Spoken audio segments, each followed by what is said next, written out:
Are there any fighter pilots on board? The captain's desperate voice cracked through the intercom as alarms screamed and the plane bucked violently. Victoria Hale, CEO of a billion-dollar empire, gripped her armrest with white knuckles, her earlier mockery of the shabby single father across the aisle now echoing in her ears like a curse. She'd called him airport trash just 20 minutes ago.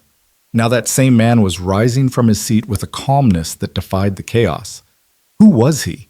And why did his eyes hold the steady certainty of someone who'd faced death before and won? Before we dive in, if you're watching from New York, London, Tokyo, or anywhere in between, drop your city in the comments below. I want to see how far this story travels. And don't forget to hit that like button and subscribe, because what happens next will leave you speechless. The businessman in seat 4A had been snoring for the past 40 minutes, his mouth hanging open like a broken mailbox. Lucas Grant noticed these things, the small details that most people missed. It was a habit from another life, one he'd deliberately left behind but could never quite shake. He shifted in his seat, careful not to wake Maya, who slept against his shoulder, her tiny hand still clutching the stuffed rabbit she'd named Mr. Whiskers. Flight 2847 from New York. JFK to London Heathrow had boarded without incident. The Boeing 777 was a workhorse, reliable and steady, though Lucas knew better than most that reliability meant nothing when fate decided to intervene. He'd learned that lesson at 32,000 feet over the Hindu Kush a lifetime ago. "Excuse me." The voice was sharp, cutting through the ambient hum of the aircraft like a scalpel. "Could you control your child?" Lucas looked up. The woman across the aisle was staring at him with unconcealed disdain. She was young, early 30s, he guessed, with the kind of aggressive beauty that came from expensive maintenance and good genetics. Her navy blazer probably cost more than Lucas made in a month at the maintenance hangar. Her hair was pulled back in a severe bun that somehow made her look both powerful and brittle. Maya hadn't made a sound. She was asleep. "I'm sorry?" Lucas kept his voice neutral. "Your daughter." Victoria Hale, though Lucas didn't know her name yet, gestured vaguely. "She was kicking my seat earlier, and frankly, I don't understand why children are allowed in business class. Some of us paid full price for these seats." Lucas glanced at Maya, then back at the woman. "She's been asleep for 20 minutes, and she's 4 years old. She wasn't kicking your seat." "Well, she was certainly making noise during boarding." Victoria turned back to her laptop, dismissing him. "I'm just saying, some of us have important work to do." The flight attendant, a kind-faced woman named Sarah, who'd helped Lucas settle Maya earlier, appeared from the galley. "Is everything all right here?" "Fine," Lucas said quietly. "Everything's fine." Victoria made a small sound of disapproval, but said nothing more. Sarah gave Lucas a sympathetic smile and moved on. Lucas exhaled slowly, reminding himself that Maya was what mattered. Not this woman's judgment, not her assumptions, just Maya. He pulled out his phone, scrolling through the photos he'd taken at the airport. Maya grinning in front of the departure board. Maya pressing her nose against the window, watching planes taxi. Maya had never been on a plane before. For her, this was magic. For Lucas, it was complicated. "Did you seriously get business class tickets working at the airport?" Victoria's voice again, quieter this time, but no less cutting. She wasn't looking at him, addressing her laptop screen as if she were talking to herself. But the words were clearly meant for him. Lucas had learned to recognize his type immediately. His worn Carhartt jacket, the fraying backpack, the permanent grease stain on his left sleeve from yesterday's shift, all of it screamed blue-collar to someone like her. She'd constructed an entire narrative about him without knowing a single true thing. "Actually," Lucas said carefully, "I used points." Victoria's expression suggested she didn't believe him. "Airport employee benefits must be better than I thought." She'd half-guessed right. Lucas did work at the airport, JFK's Hangar 7, specifically, in the maintenance division. He'd been there for 3 years, ever since the medical discharge, the divorce, the slow rebuild of a life that had once meant something different. "Something like that," he replied, choosing not to elaborate. "Well," Victoria finally looked at him directly, her eyes scanning him with the clinical efficiency of someone conducting an inventory. "I hope you appreciate it. Some of us actually earned these seats." The implication hung in the air like exhaust fumes. Lucas felt the familiar tightness in his chest. Not anger, exactly, but something older and wearier. The assumption that manual labor meant lesser value, that his hands, scarred and calloused from years of working on aircraft, made him less worthy of space in the world. He could have told her, could have explained that he'd earned his place in this cabin and every other skybound space 1,000 times over. Could have described the first time he'd soloed an F-16, the way the Earth had fallen away, and he'd understood, truly understood, what it meant to be human and tiny and infinite all at once. Could have listed the commendations, the missions, the saves, but he'd promised himself he wouldn't do that anymore. Wouldn't use the past as a shield. That life was gone, and anyway, people like Victoria Hale wouldn't care. They'd already decided who he was. Maya earned them, Lucas said instead, his voice soft. She's been through a lot this year. She deserves something special.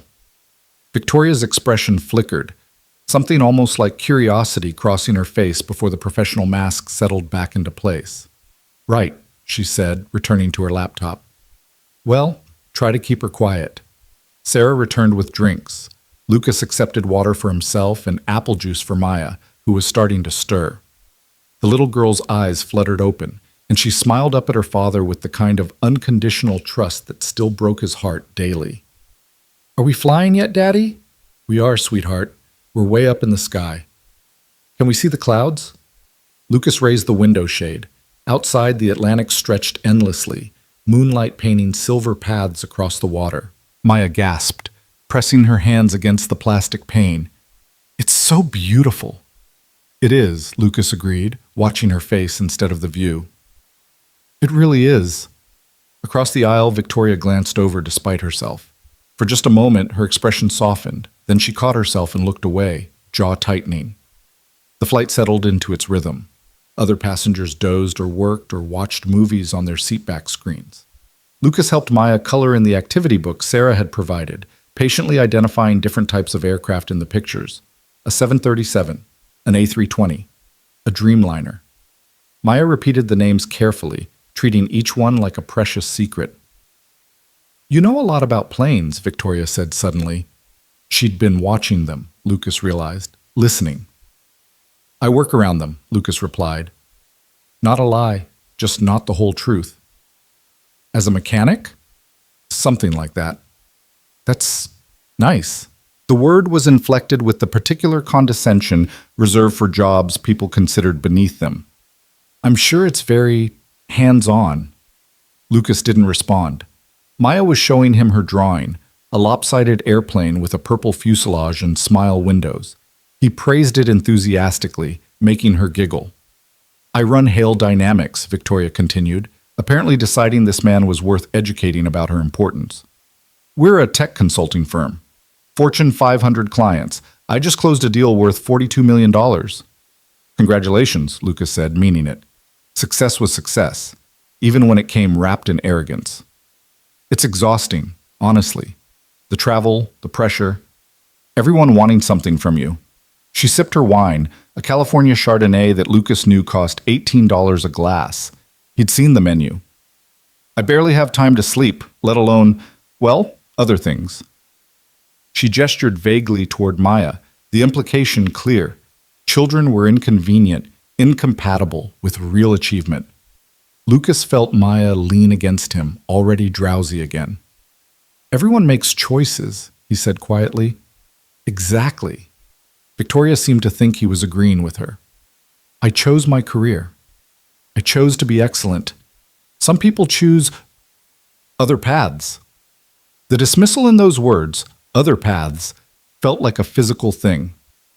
Lucas had heard variations of this speech before, from his ex-wife's lawyer during the custody hearing, from former colleagues who'd traded their flight suits for corner offices, from people who measured worth in titles and bank accounts. He'd chosen Maya. When everything had fallen apart, the discharge, the medical bills, the divorce, he'd chosen his daughter. He'd taken the maintenance job because it was stable, because it let him be present, because showing up mattered more than status. Must be nice, Victoria continued, her tone suggesting it was anything but. Having such simple priorities. Clock in, clock out. No real responsibility. Lucas looked at her then, really looked. Beneath the polish and the performance, he saw something familiar. Fear. The kind that came from building an identity so fragile it required constant reinforcement through comparison. She needed him to be small so she could feel large.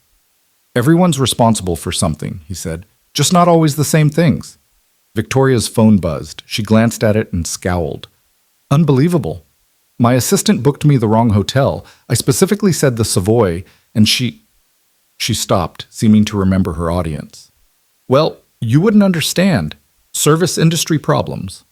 Lucas almost laughed. Almost told her he'd stayed at the Savoy once, courtesy of a grateful ambassador whose daughter he'd helped evacuate from a hot zone. Almost described the view from the room, the weight of the medal ceremony afterward, the way his wife had looked at him across the ballroom like he was a stranger in dress blues. But he didn't. Instead, he helped Maya settle back against his shoulder, stroking her hair until her breathing evened out. These were the moments that mattered. Not Victoria's opinion, not the ghost of his former life, just this, his daughter safe, warm, sleeping peacefully at 37,000 feet. The cabin lights dimmed for the night service. Passengers reclined their seats, pulled out blankets, adjusted eye masks. The flight attendants moved quietly through the aisles, collecting glasses and offering final beverages. Sarah paused beside Lucas. You're doing great with her, she whispered, nodding at Maya. It's not easy traveling alone with a little one. Thank you, Lucas said, genuinely grateful. My daughter's about the same age. I know how it is. Sarah smiled, then moved on. Victoria, Lucas noticed, had been listening. When she caught him looking, she turned away quickly, something almost like shame flickering across her face before she masked it. The turbulence started small. Just little bumps, the kind that make drinks ripple but don't really concern anyone. Lucas felt it in his body before his mind registered it, the subtle shift in air pressure, the change in the engine's pitch. Old instincts, impossible to kill. Maya stirred slightly. Lucas pulled the blanket higher around her shoulders. Then the plane dropped. Not much, maybe 50 feet, but enough to make oxygen masks swing and passengers gasp, enough to wake Maya, who looked up at her father with wide, frightened eyes. Daddy? It's okay, baby. Just bumpy air. Remember what I told you? The plane is strong. We're safe. His voice was calm, practiced. The same tone he'd used to talk down rookie pilots having their first combat panic, to reassure civilians during evacuations, to convince himself during the long nights after the crash that he'd fly again. The seatbelt sign dinged on. The captain's voice came through the speakers, professionally unconcerned. Folks, we've got some rough air ahead. Please return to your seats and make sure your seatbelts are fastened. Flight attendants, take your seats. Victoria gripped her armrest. Her laptop slid slightly on the tray table, and she caught it quickly, closing it with shaking hands. Another drop. Harder this time. Someone behind them yelped. A carry-on bag tumbled from an overhead compartment, landing with a thud. Ladies and gentlemen, the captain again, we're experiencing some unexpected turbulence. We're working on finding smoother air. Please remain seated with your seatbelts fastened. The plane shook, really shook, like something huge had grabbed them and wouldn't let go. Maya whimpered, and Lucas wrapped his arms around her. Listen to me, sweetheart. Feel my breathing? Slow and steady. You do it with me. In and out. In and out. Maya tried, her small chest rising and falling in imitation of his. Lucas kept his focus entirely on her, but his peripheral awareness tracked everything else. The flight attendants strapping into their jump seats, their faces professional but tense. The businessman in 4A, now very much awake and very much terrified. The woman 3 rows back praying in Spanish. And Victoria, knuckles white against the leather armrest, her carefully constructed composure crumbling with each violent shake. Is this normal? Her question was directed at no one. At everyone. It's just weather, Lucas said evenly. The plane can handle much worse than this. How do you know? The sharp edge was gone from her voice, replaced by something raw and honest. Fear had a way of stripping away pretense. I just do. And the turbulence intensified. Not the gentle roller coaster bumps of normal rough air, but something meaner, more sustained. The cabin groaned. Overhead lights flickered. Several people were crying now, making no effort to hide it.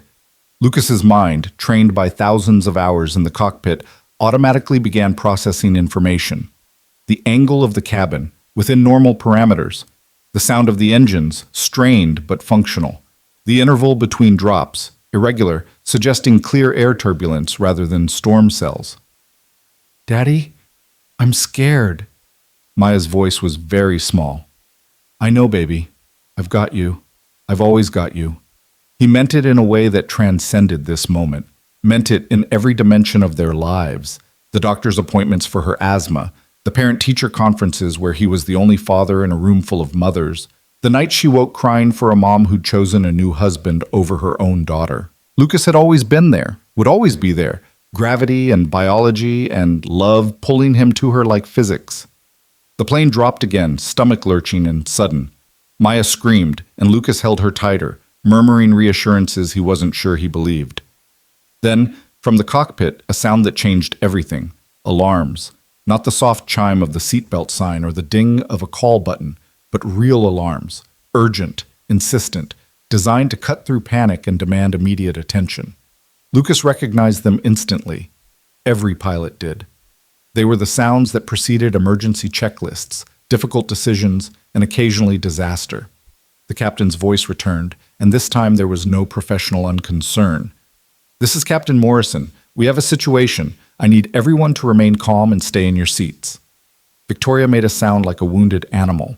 Around them, panic was beginning to spread, the kind that could turn dangerous quickly in an enclosed space at altitude. We have a medical emergency in the cockpit, the captain continued.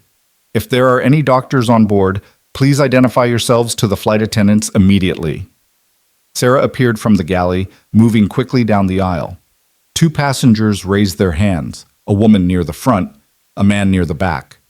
Sarah collected them both, directing them forward. Lucas watched this unfold with increasing dread.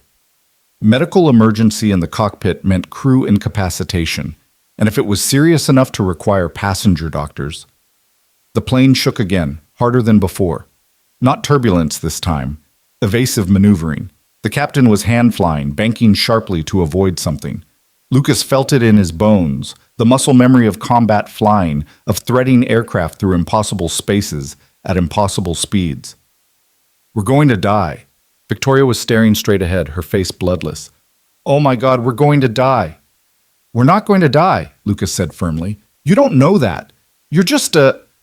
She stopped, seeming to remember his daughter. You don't know that, she finished quietly. I do know that, Lucas said, and something in his tone made her look at him sharply. Time stretched. Lucas tracked it through the interval between heartbeats, through the rhythm of his breathing, through the counting he'd learned in survival training. 3 minutes since the alarms started. 5 minutes since the doctors went forward. 7 minutes of increasing turbulence and no update from the cockpit. Maya had gone very still against him, the kind of quiet that children achieve only in genuine terror. Lucas whispered to her constantly, fragments of songs, pieces of stories, promises about tomorrow and next week and next year. Anything to keep her anchored to the future, to the idea that there would be one. Then the intercom crackled. Everyone fell silent. This is Captain Morrison. His voice was strained now, professional veneer cracking. I need everyone to listen very carefully. My co-pilot has collapsed. He's being attended to by the medical personnel on board, but I'm flying alone. We're experiencing severe clear air turbulence, and I'm having difficulty managing the aircraft solo in these conditions. The silence in the cabin was absolute, as if everyone had stopped breathing at once. I need to know... The captain paused. When he spoke again, Lucas heard something he'd never thought he'd hear from a commercial airline captain. Desperation. Are there any pilots on board? Any flight experience at all? I need someone in this cockpit who can help me fly this plane. Nothing. Nobody moved. Lucas closed his eyes. The moment stretched like taffy, pulling thin and impossible. He'd promised himself. After the discharge, after the crash, after the long months of physical therapy and longer months of watching his marriage dissolve, he'd promised himself he was done. Done with flying, done with the sky, done with being the person who stepped up when everything went to hell.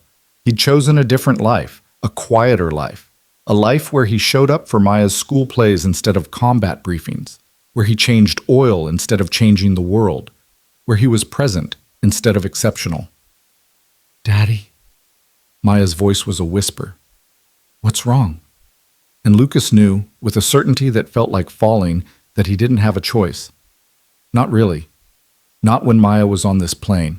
Not when 287 people were depending on the competence of a single exhausted captain flying blind through turbulence that would challenge even a fresh crew. Not when he was the only person in this cabin who'd ever hand-flown a crippled aircraft through hostile weather and brought it home.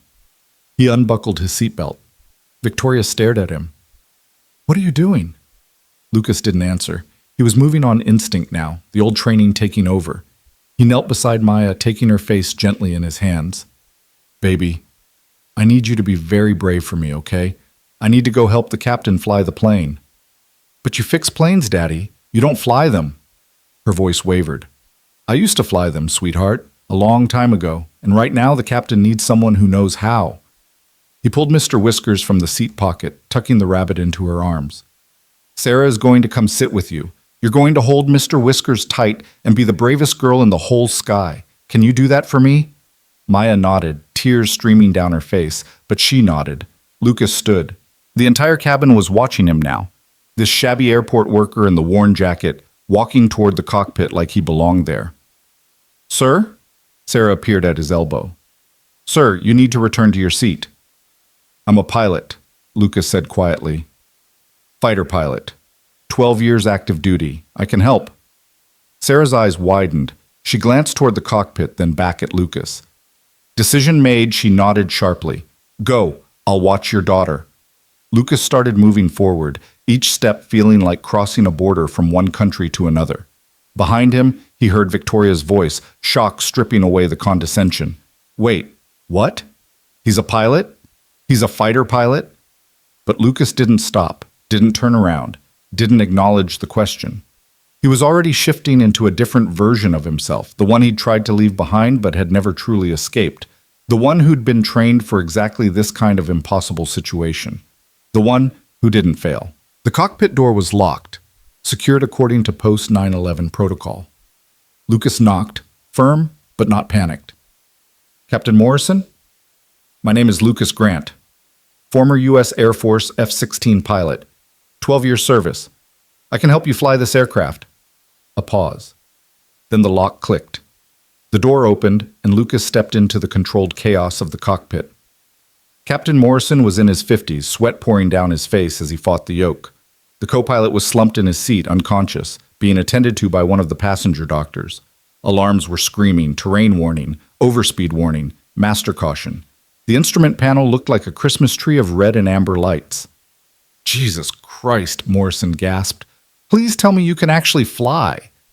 Lucas slid into the empty jump seat, his eyes immediately scanning the instruments, processing information at a speed that surprised even him. Airspeed, 340 knots and fluctuating. Altitude, 35,000 feet and descending. Heading erratic. Weather radar, showing massive cells ahead, no clear path through. I can fly, Lucas said, his voice steady and calm despite everything. Tell me what you need. Captain Morrison looked at him, really looked, and something in Lucas's eyes must have convinced him because he nodded sharply. Take the controls. I need both hands for the radio and navigation. Can you hold her steady while I coordinate with air traffic control? Lucas didn't hesitate. He reached for the co-pilot's yoke, his hands finding their positions with the kind of muscle memory that never truly fades. The moment his fingers wrapped around the controls, something shifted inside him, not a return to who he'd been, but a recognition that this part of him had never really left. I have the aircraft, Lucas said, using the formal language of cockpit handoffs. You have the aircraft, Morrison confirmed. And just like that, Lucas Grant, maintenance worker, single father, man who'd walked away from the sky, was flying again. The plane bucked beneath them like something alive and angry. Lucas felt the turbulence through his hands, through the seat, through the marrow of his bones. This was worse than the approach to Bagram, worse than the sandstorm over Fallujah. This was Mother Nature at her most violent, and he was sitting in the cockpit of a civilian aircraft that had never been designed for this kind of abuse. Mayday, mayday, mayday, Morrison was saying into the radio. This is United 2847 Heavy. We have a medical emergency. pilot incapacitation, and severe turbulence, requesting priority vectors and immediate descent to smoother air. The response crackled back, professional but urgent. Lucas tuned it out, focusing entirely on the aircraft. He could feel her, the way she wanted to roll left, the way the nose kept pitching up, the way the engines were straining. He made minute adjustments, fighting to keep them level, burning through years of training in seconds. "How bad is he?" Lucas asked, nodding toward the unconscious co-pilot. "Possible stroke," the doctor said. She was young, Indian, her hands steady despite the chaos. "We need to land, soon." "Working on it," Morrison said tersely. He was pulling up weather data, navigation charts, calculating options. "Gander is closest, but we'd have to descend through this mess. Shannon would be smoother, but adds 90 minutes. "We can make Gander," Lucas said. He didn't explain how he knew, didn't mention the dozens of emergency approaches he'd made to forward operating bases in worse conditions with less fuel and more enemy fire. He just knew. Morrison looked at him again, longer this time. "Air Force, you said?" "Yes, sir." "Combat?" "Yes, sir." "Then I'm trusting you to get us through this alive." Morrison's voice cracked slightly. "I've been flying for 30 years, and I've never felt anything like this. It's like the air wants to kill us." Lucas understood that feeling. He'd felt it before, the sense that the universe had decided you were finished and was just working out the details. The trick was not accepting it. The trick was fighting until you won, or until there was nothing left to fight with. "We're not dying today," Lucas said, and he meant it with every fiber of his being. Behind him, through the open cockpit door, he could hear the murmur of frightened passengers, the crying, the praying. He thought of Maya, small and terrified, clutching her rabbit. He thought of Victoria, her earlier cruelty now seeming small and distant. He thought of all the people on this plane who'd boarded thinking about their destinations, their meetings, their families, never imagining their lives would depend on the skills of a washed-up fighter pilot who'd come to terms with never being special again. The turbulence intensified. A massive updraft hit them, slamming the plane upward like a toy. Lucas pushed forward on the yoke, fighting to maintain altitude discipline. Too high, and they'd burn extra fuel. Too low, and they'd be closer to the terrain that was somewhere below them in the darkness. "Jesus!" Morrison shouted as they dropped again. "Did you feel that? We're being thrown around like—" "I feel it," Lucas said calmly. "Keep working the radio. I've got the aircraft." And he did.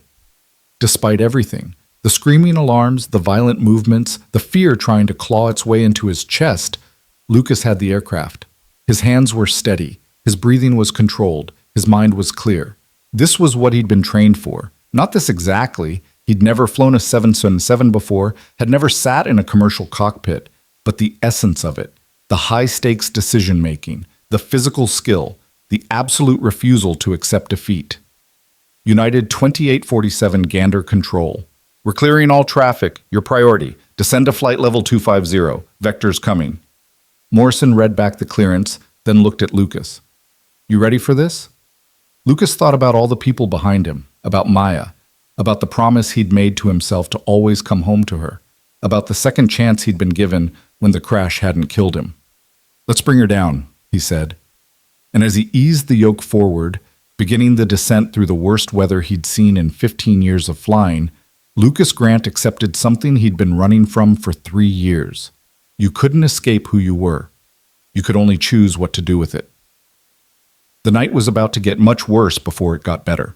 But for the first time since the discharge, since the divorce, since the morning he'd woken up in a hospital bed and learned his flying days were over, Lucas felt like himself. Completely, terrifyingly, undeniably himself. And somewhere in the cabin behind him, as word spread through the frightened passengers that a fighter pilot had taken the controls, Victoria Hale sat frozen in her seat, staring at the space where Lucas had been sitting, finally beginning to understand the magnitude of her error. The descent through 35,000 feet felt like falling through concrete. Every 1,000 feet brought new turbulence, new challenges, new reasons for Lucas's training to override his fear. His hands moved across the controls with practiced precision, making constant micro-adjustments that kept the massive aircraft from tearing itself apart. "Airspeed's climbing," Morrison said, his voice tight. "Watch the overspeed." Lucas was already pulling back the throttles, feeling the engines respond.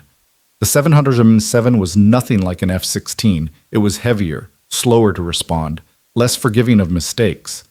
But the principles remained the same. Respect the machine. Understand the physics. Don't fight the aircraft. Work with it. 33,000, Lucas called out, reading the altimeter. Rate of descent 2,000 feet per minute. That's too fast. Morrison's hands hovered over his own controls, ready to intervene. You need to shallow it out. Not yet. Lucas kept his eyes on the instruments. We need to get below this weather layer. The violence is worse between 32 and 28,000. If we descend too slowly, we'll get beaten to death. Morrison stared at him. How could you possibly know that? Experience, Lucas said simply. He didn't elaborate. Didn't mention the intelligence briefings about atmospheric conditions over hostile territory. The countless hours studying weather patterns because knowing them could mean the difference between completing a mission and becoming a statistic. The plane shuddered violently. Behind them, through the open cockpit door, Lucas heard screams. He forced himself not to think about Maya, about whether Sarah was keeping her calm, about whether his daughter would remember this night as the time her father saved her or the time he wasn't there when she needed him most. United 2847 Gander Control. We're showing you at 330 descending. Confirm you're still in control of the aircraft? Morrison grabbed the radio. Affirmative, Gander. We have an experienced military pilot assisting. Continuing descent as planned. Copy that, 22847. Be advised, we're getting reports of severe turbulence from multiple aircraft in your vicinity. Recommend descent to flight level 200 for smoother conditions. 200, Roger, Morrison said. He looked at Lucas. That's 20,000 feet. You comfortable taking us that low? Lucas did the math instantly. They were currently at 33,000. A descent of 13,000 feet through the worst turbulence he'd ever experienced in a civilian aircraft. With 287 souls on board depending on him not to make a single critical mistake. I'm comfortable, he said, and was surprised to find it was true. The doctor working on the co-pilot looked up. We need to land soon. His condition is deteriorating. I've done what I can, but he needs a hospital. How long? Lucas asked. 30 minutes. Maybe 45 if we're lucky. Lucas glanced at Morrison. What's our ETA to Gander? At current rate of descent and approach speed. Morrison's fingers danced across the flight management computer. 38 minutes to touchdown. Then we don't have a choice, Lucas said. We push through. Morrison nodded slowly, then reached over and squeezed Lucas's shoulder.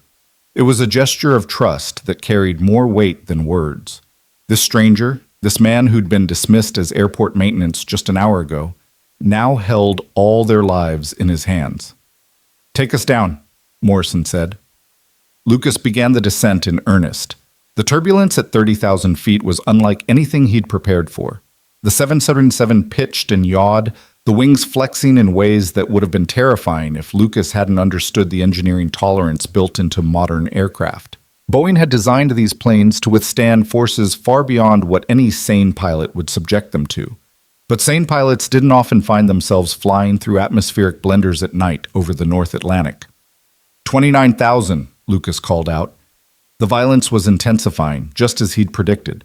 The aircraft was being hammered by vertical wind shear, massive updrafts followed immediately by downdrafts, invisible forces that could snap a plane in half if you fought them wrong.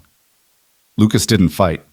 He rode the turbulence like a surfer reading a wave, making constant small corrections rather than large dramatic inputs. It was exhausting work, every muscle in his arms and shoulders burning from the sustained tension of keeping the yoke steady. How are you doing that? Morrison was watching Lucas's hands with something approaching awe. You're barely moving the controls, but we're staying level. Small corrections, Lucas explained, his voice remaining calm despite the chaos. If you overcorrect in turbulence, you're working against yourself. The aircraft wants to find equilibrium. Let it do most of the work. It was a technique he'd learned the hard way, on a night mission over Syria when his flight leader had panicked in heavy weather and nearly crashed, trying to muscle his plane through it. Lucas had watched, learned, and vowed never to make the same mistake. That flight leader had been grounded the next day. Lucas had been promoted 6 months later. 27,000, he announced, coming up on the worst of it. He wasn't wrong. The plane suddenly dropped like an elevator with cut cables, 200 feet in less than 3 seconds. Alarm shrieked. Morrison shouted something that might have been a prayer or a curse. The doctor braced herself against the bulkhead, her medical bag spilling instruments across the cockpit floor. Lucas pulled back on the yoke, not fighting the drop but managing their recovery. The plane's nose came up, the engines roared, and they arrested the descent at 26,700 feet. "Holy hell," Morrison breathed. "We just fell." "I know." Lucas's voice was still steady, but his heart was hammering against his ribs. That kind of drop in a fighter jet was Tuesday. In a commercial airliner full of civilians, it was the stuff of nightmares. "Everyone okay back there?" Morrison keyed the intercom. "Folks, we're experiencing severe turbulence as we work to descend to smoother air. Please remain seated with your seatbelts fastened. We're doing everything we can to make this as smooth as possible." It was a lie, of course. There was nothing smooth about this. But it was a necessary lie, the kind that kept panic from spreading like wildfire through the cabin. Lucas continued the descent. 26,000, 25, 24. Each 1,000 feet felt earned, paid for in sweat and concentration, and the kind of sustained mental effort that left no room for doubt or fear or anything except the immediate present moment. United 2847 Gander, we're showing weather clearing below flight level 220. You should find calmer conditions shortly. "Copy, Gander," Morrison replied. "That's the best news I've heard all night." At 23,000 feet, the turbulence began to ease. Not disappear, they were still being jostled, but the violent shaking gave way to something more manageable.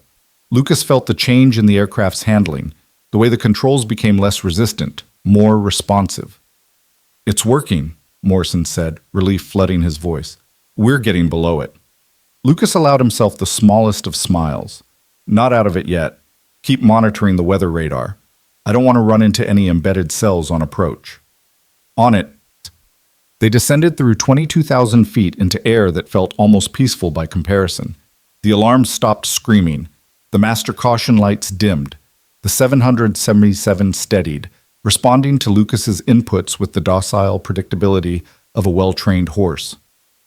20,000 feet level, Lucas announced. "How's our fuel state?" Morrison checked the gauges.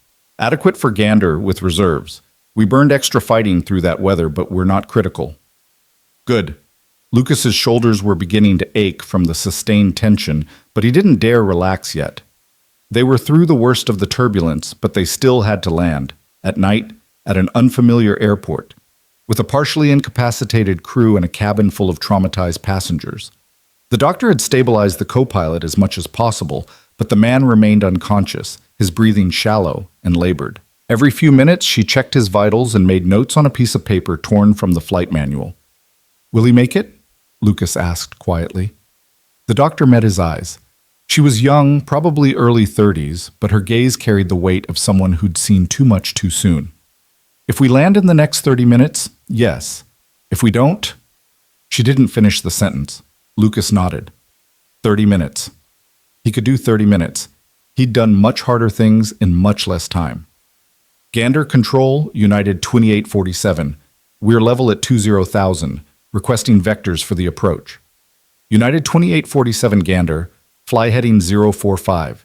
Descend and maintain 15,000. Expect the ILS approach to runway 21. Weather at Gander is winds 230 at 15, visibility 10 miles, scattered clouds at 5,000, altimeter 3012. Morrison read back the clearance while Lucas turned the aircraft to the new heading. The 777 responded smoothly, banking into the turn with none of the earlier violence. For the first time since taking the controls, Lucas felt like he was actually flying rather than just surviving. "You've done this before," Morrison said. It wasn't a question. "Done what?" "Emergency approach, wounded aircraft, everything going to hell." Morrison was watching him with open curiosity now. "Where'd you serve?" Lucas kept his eyes on the instruments. "Middle East, mostly, some Africa. Combat missions?" "Some." "How many?" Lucas was quiet for a moment. "Enough." Morrison seemed to understand that was all he'd get. "Well, whatever the Air Force taught you, it's saving our lives right now. I've been flying since I was 17, civilian, cargo, commercial, and I've never seen anyone handle an aircraft like you're handling this one. You would have managed, Lucas said. Maybe, but I'm damn glad I didn't have to try. Morrison paused. What are you doing working in airport maintenance? Someone with your skills should be flying. It was the question Lucas had been dreading. The one that required explanations he didn't want to give, that opened doors to a past he'd spent 3 years trying to close. It's complicated, he said finally. I bet. They flew in silence for a few minutes, descending through 15,000 feet. The air was calm now, almost serene. Stars were visible through gaps in the clouds, diamond bright against the darkness. Below them, the Atlantic stretched away into nothingness. Black water under black sky, the edge of the world. Lucas thought about Maya, about whether she was still crying or whether Sarah had managed to calm her down, about what he'd say to her when this was over, about how to explain that sometimes the safe choice was actually the dangerous one, that hiding from who you were didn't make you safer. It just made you unprepared when the universe came calling. 10,000 feet, Morrison announced. Gander is 40 miles ahead, 12 o'clock. Lucas could see the lights now, a small constellation of civilization in the wilderness of Newfoundland. Gander International Airport, built during World War II as a refueling stop for transatlantic flights, now mostly quiet except for the occasional diverted aircraft. Tonight, it was their salvation. United 2847 Gander Tower. You're cleared for the ILS approach runway 21. Contact tower on 118.3. Morrison switched frequencies and a new voice crackled through. United 2847 Gander Tower, we have emergency equipment standing by. Winds 240 at 12, runway 21 cleared to land. Cleared to land, runway 21, United 2847, Morrison responded. He looked at Lucas. You want to take us all the way in? Lucas hesitated. Landing was different from straight and level flight. It required precise speed control, exact glide slope tracking, perfect timing. One mistake and they'd either overshoot the runway or touch down too hard and risk structural damage to the landing gear. But Morrison was asking because he trusted Lucas to do it. And more than that, Lucas trusted himself to do it. I've got the landing, Lucas said. You've got the landing, Morrison confirmed. Lucas began configuring the aircraft for approach. Flaps to 15 degrees, gear down, airspeed slowing to 160 knots. The 737 settled into approach configuration, and Lucas felt the familiar rhythm of a landing approach settling into his bones. Height over threshold, glide slope indication, localizer centered, sync rate controlled. 1,000 feet above touchdown, Morrison called out, reading from the radar altimeter. Lucas fine-tuned his descent rate. The runway was visible now, a ribbon of light stretched across the darkness. His hands moved smoothly across the controls, making tiny corrections, keeping them perfectly aligned with the centerline. 500 feet. The lights were rushing up to meet them. Lucas could see the threshold markers, the touchdown zone lights, the precision approach, path indicator showing 3 whites and 1 red. Perfect glide path. 200 feet. He began the flare, pulling back gently on the yoke, raising the nose, bleeding off airspeed. The main wheels kissed the runway with barely a bump. Lucas deployed the thrust reversers and applied brakes, feeling the massive aircraft slow, until they were taxiing at walking speed. United 2847, nice landing. Exit at taxiway Delta and contact ground on 121.9. Morrison was staring at Lucas with undisguised amazement. He shook his head. That was perfect. Greaser landing. I've been flying 707s for 8 years and I couldn't have done better myself. Lucas didn't respond. He was too busy trying to process what had just happened, trying to reconcile the man he'd been for the last hour with the man he'd been pretending to be for the last 3 years. Emergency vehicles were racing alongside them, fire trucks, ambulances, their lights painting the night in reds and blues. Lucas taxied to the designated parking area and set the brakes. Parking checklist complete, Morrison said. We're down. We're safe. Thanks to you. Lucas unbuckled his harness, his hands shaking now that the adrenaline was draining away. Thanks to both of us. Don't sell yourself short. Morrison extended his hand.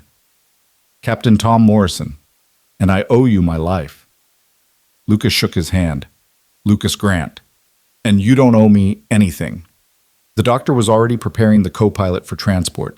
Paramedics crowded into the cockpit, professional and efficient, loading the unconscious man onto a stretcher.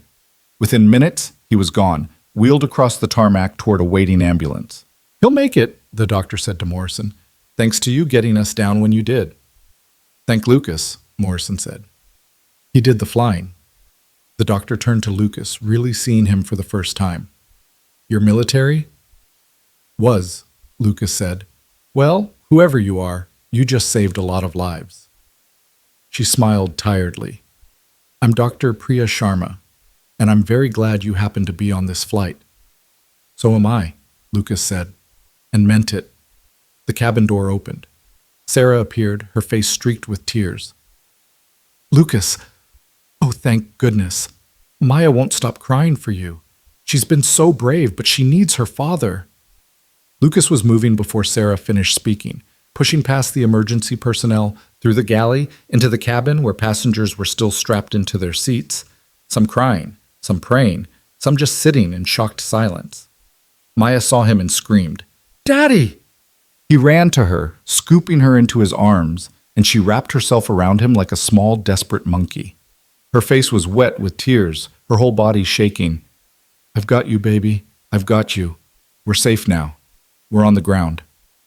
I was so scared. You were gone and the plane was shaking, and I thought, Shh, I know. But I told you I'd come back, didn't I? I always come back to you. Lucas held his daughter, rocking her gently, and became aware that every eye in the cabin was on him. Passengers were staring with expressions ranging from gratitude to awe to confusion. He'd walked toward the cockpit as a nobody. He was returning as the man who'd saved them all. Across the aisle, Victoria Hale sat frozen, her perfect composure shattered. Her mascara had run, leaving dark tracks down her cheeks. Her hands were gripping the armrest so tightly her knuckles had gone white. She was staring at Lucas like she'd seen a ghost. You? Her voice was barely a whisper. You're a fighter pilot, a real fighter pilot. Lucas didn't answer. He was too focused on Maya, on calming her trembling, on being present in this moment that mattered more than Victoria's shock or anyone else's reaction. Ladies and gentlemen, Captain Morrison's voice came over the intercom. We've landed safely in Gander, Newfoundland. I want to thank you for your patience and courage during that difficult flight. I also want to introduce you to the man who made our safe landing possible. In our darkest moment, when I thought we might not make it, a passenger came forward. His name is Lucas Grant. He's a former U.S. Air Force fighter pilot, and he spent the last 40 minutes helping me fly this aircraft through conditions I never want to see again. Without his skill and his bravery, we wouldn't be here right now. Mr. Grant, wherever you are, thank you. From all of us, thank you. The cabin erupted in applause. Passengers were standing now, turning to look for Lucas, some reaching out to touch his shoulder, to shake his hand. The businessman from 4A was openly weeping. An elderly woman clutched at his sleeve, whispering blessings. Lucas wanted to disappear. This attention, this recognition, it was everything he'd been avoiding, but Maya was in his arms, safe and warm, and that made everything else bearable. Sarah appeared at his side. They're going to deplane soon. Emergency buses are here to take everyone to the terminal, but Morrison wants to speak with you before you go. Lucas nodded. He looked down at Maya. Can you be brave just a little bit longer, sweetheart? Just until we get inside? Maya nodded against his chest, still clinging to him.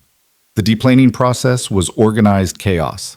Passengers gathered their belongings, helping each other, moving slowly down the aisles. Many stopped to thank Lucas personally, their gratitude genuine and overwhelming. He accepted it awkwardly, unused to being the center of attention, uncomfortable with praise. Victoria approached last. She stood in the aisle, blocking his path, her eyes red-rimmed and uncertain. I need to apologize, she said. What I said before. About you. About your daughter. She faltered, searching for words. I was wrong. About everything.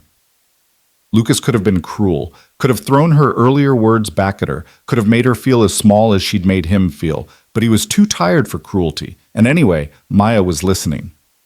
Apology accepted, he said simply. No. Victoria shook her head. You don't understand. I need to... Can we talk? Later? After you've settled your daughter? Maybe, Lucas said. Right now I just need to take care of Maya. Victoria nodded, stepping aside to let them pass. But as Lucas moved by her, she spoke again, so quietly he almost didn't hear. My father was military. He used to talk about men like you. I never understood what he meant until tonight. Lucas paused, looking back at her. What did he used to say? That the real heroes are the ones who don't want to be heroes, who just do what needs to be done and then go home. Victoria's voice cracked. He'd have been proud to fly with someone like you. There was something in her tone, a weight behind the words that suggested a story Lucas didn't know yet. But before he could respond, Maya tugged at his sleeve. Daddy, I'm cold. Okay, baby, let's get you inside where it's warm. The terminal at Gander was small but efficient.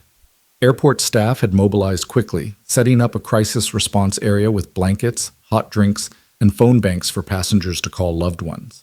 The airline had sent representatives who were working to arrange hotels and onward travel. Lucas found a quiet corner and sat down with Maya in his lap. She'd finally stopped crying, but she refused to let go of him. Sarah brought them hot chocolate and cookies, which Maya accepted but didn't eat. How is she?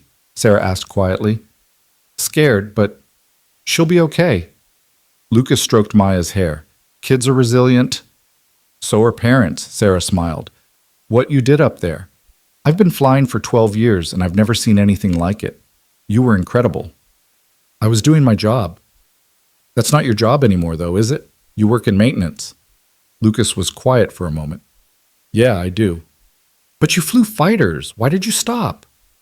It was an innocent question, asked with genuine curiosity, but it cut deeper than Sarah could know.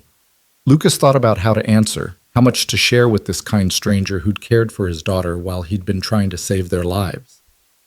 I had an accident, he said finally. Medical discharge. And by the time I was cleared to fly again, I had other priorities. He glanced down at Maya. Better priorities. Sarah seemed to understand that was all she'd get. Well, for what it's worth, I'm glad you were on our flight tonight, and I'm glad you're the kind of father who puts his daughter first. Before Lucas could respond, Captain Morrison appeared, still in his uniform, looking exhausted but relieved. Lucas, can we talk privately for a minute? Lucas looked at Sarah, who nodded. I'll stay with Maya. Lucas gently transferred his daughter to Sarah's lap, ignoring her small sound of protest. I'll be right back, sweetheart. I promise. He followed Morrison to a quieter section of the terminal, near the windows overlooking the dark tarmac. Emergency vehicles were still clustered around the 777, their lights reflecting off the aircraft's silver skin. I've been on the phone with the airline's operations center, Morrison said. They want to fly a fresh crew up from New York to take the aircraft onward to London tomorrow. But more importantly, they want to talk to you. Talk to me about what? About hiring you. As a pilot. Morrison's expression was serious. Lucas, what you did tonight, that wasn't just competent flying. That was exceptional flying. The kind of flying that saves lives. The airline needs pilots with your skills. Lucas shook his head. I appreciate the offer, but don't say no yet. Just think about it. Morrison pulled out a business card and pressed it into Lucas's hand. I know you've got reasons for doing what you're doing. I don't need to know what they are. But I want you to know that there's a place for you in the sky if you want it. You proved that tonight. Lucas looked down at the card. It had Morrison's contact information and scrawled on the back a phone number for the airline's recruitment department. I have a daughter to think about, Lucas said. I know. I saw her. She's beautiful. Morrison smiled gently. I also have kids, 3 of them, and I managed to be both a pilot and a father. It's not easy, but it's possible. It's different when you're the only parent. Is it? Or is that just what you tell yourself to justify hiding? The words hit Lucas like a physical blow. Morrison's expression softened immediately. I'm sorry, that was out of line. He sighed. I watched you in that cockpit, Lucas. I saw the way you came alive when you took those controls. That's not something you fake. That's not a skill set. It's an identity. And I think maybe you've been running from that identity when you should have been integrating it into your life. Lucas wanted to argue, wanted to defend his choices, wanted to explain that he'd made peace with being ordinary. But standing here in this airport terminal, with the adrenaline still fading and his hands still remembering the feel of the yoke, he wasn't sure that was true anymore. Just think about it, Morrison said again. No pressure. But you've got my number if you want to talk. They shook hands, and Morrison walked away, leaving Lucas alone with his thoughts and a business card that suddenly felt like it weighed 1,000 pounds. He returned to find Maya asleep in Sarah's arms, exhausted from fear and relief. Sarah helped him transfer her gently, and Lucas cradled his daughter against his chest, breathing in the familiar scent of her strawberry shampoo. "Everything okay?" Sarah asked. "Yeah," Lucas said. "Everything's okay." But it wasn't. Not really. Because something had shifted tonight. Some carefully constructed wall had developed cracks, and Lucas wasn't sure he could repair them even if he wanted to. The airline put them up in a hotel near the airport, a clean, modest place that reminded Lucas of 100 other transit hotels he'd stayed in during his military years. Maya woke briefly when he carried her to the room, asked if they were safe, and fell back asleep the moment he told her yes. Lucas laid her in the bed and sat in the chair by the window, watching the sky lighten toward dawn. His body ached, his shoulders throbbed, his hands trembled with residual adrenaline, but his mind was clear for the first time in years. He thought about Victoria's apology, about the judgment that had preceded it, about how easy it was to make assumptions about people based on surface appearances. He thought about Morrison's offer, about the possibility of returning to a life he'd convinced himself was over. He thought about Maya, about what kind of example he was setting, about whether playing it safe was actually the same thing as being wise. Most of all, he thought about those 40 minutes in the cockpit when everything else had fallen away and he'd been nothing but a pilot doing what pilots do, fighting the sky and winning. His phone buzzed, a text from an unknown number. "This is Victoria Hale. Sarah gave me your number. I hope that's okay. I meant what I said about wanting to talk. When you're ready.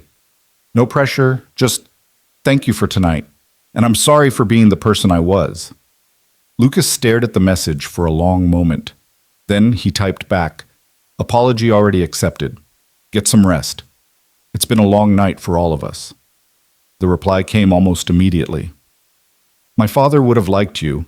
He'd have said you were the real deal." Lucas frowned at his phone. There was something there, some story he didn't understand yet, some connection he couldn't quite grasp. But he was too exhausted to pursue it now.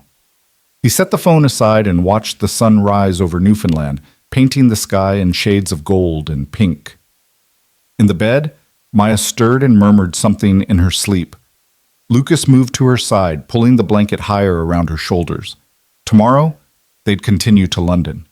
Tomorrow, he'd have to decide what to do about Morrison's offer. Tomorrow, he'd have to figure out how to explain to a 4-year-old why her father had disappeared into a cockpit and come back different. But tonight, this morning, he was just Lucas Grant, single father, sitting vigil over his sleeping daughter, grateful beyond measure that they'd both survived to see another sunrise. The sky outside the window was brilliant now, vast and infinite and full of possibility. Lucas looked at it for a long time, remembering what it felt like to live up there, to belong to that endless blue. Then he closed the curtains, climbed into bed beside Maya, and let himself sleep finally, after the longest night of his life. Lucas woke to find Maya sitting cross-legged on the bed beside him, staring at his face with an intensity that would have been unsettling if it weren't so familiar. Sunlight streamed through the gaps in the curtains, suggesting it was late morning, maybe even early afternoon. "You were snoring," Maya announced solemnly. "Was I?"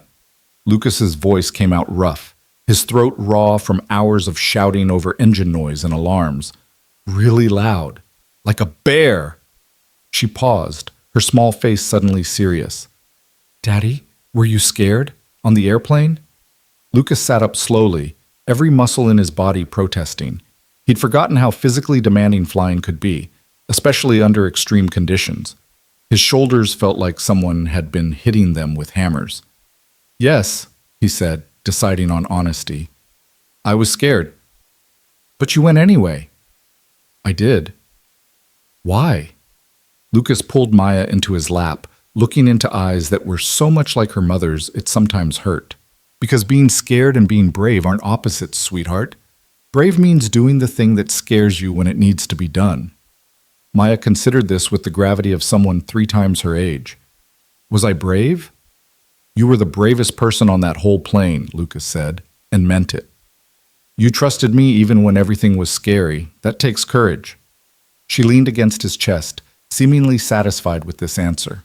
They sat like that for several minutes, Lucas breathing in the strawberry scent of her hair, feeling the steady rhythm of her heartbeat against his ribs.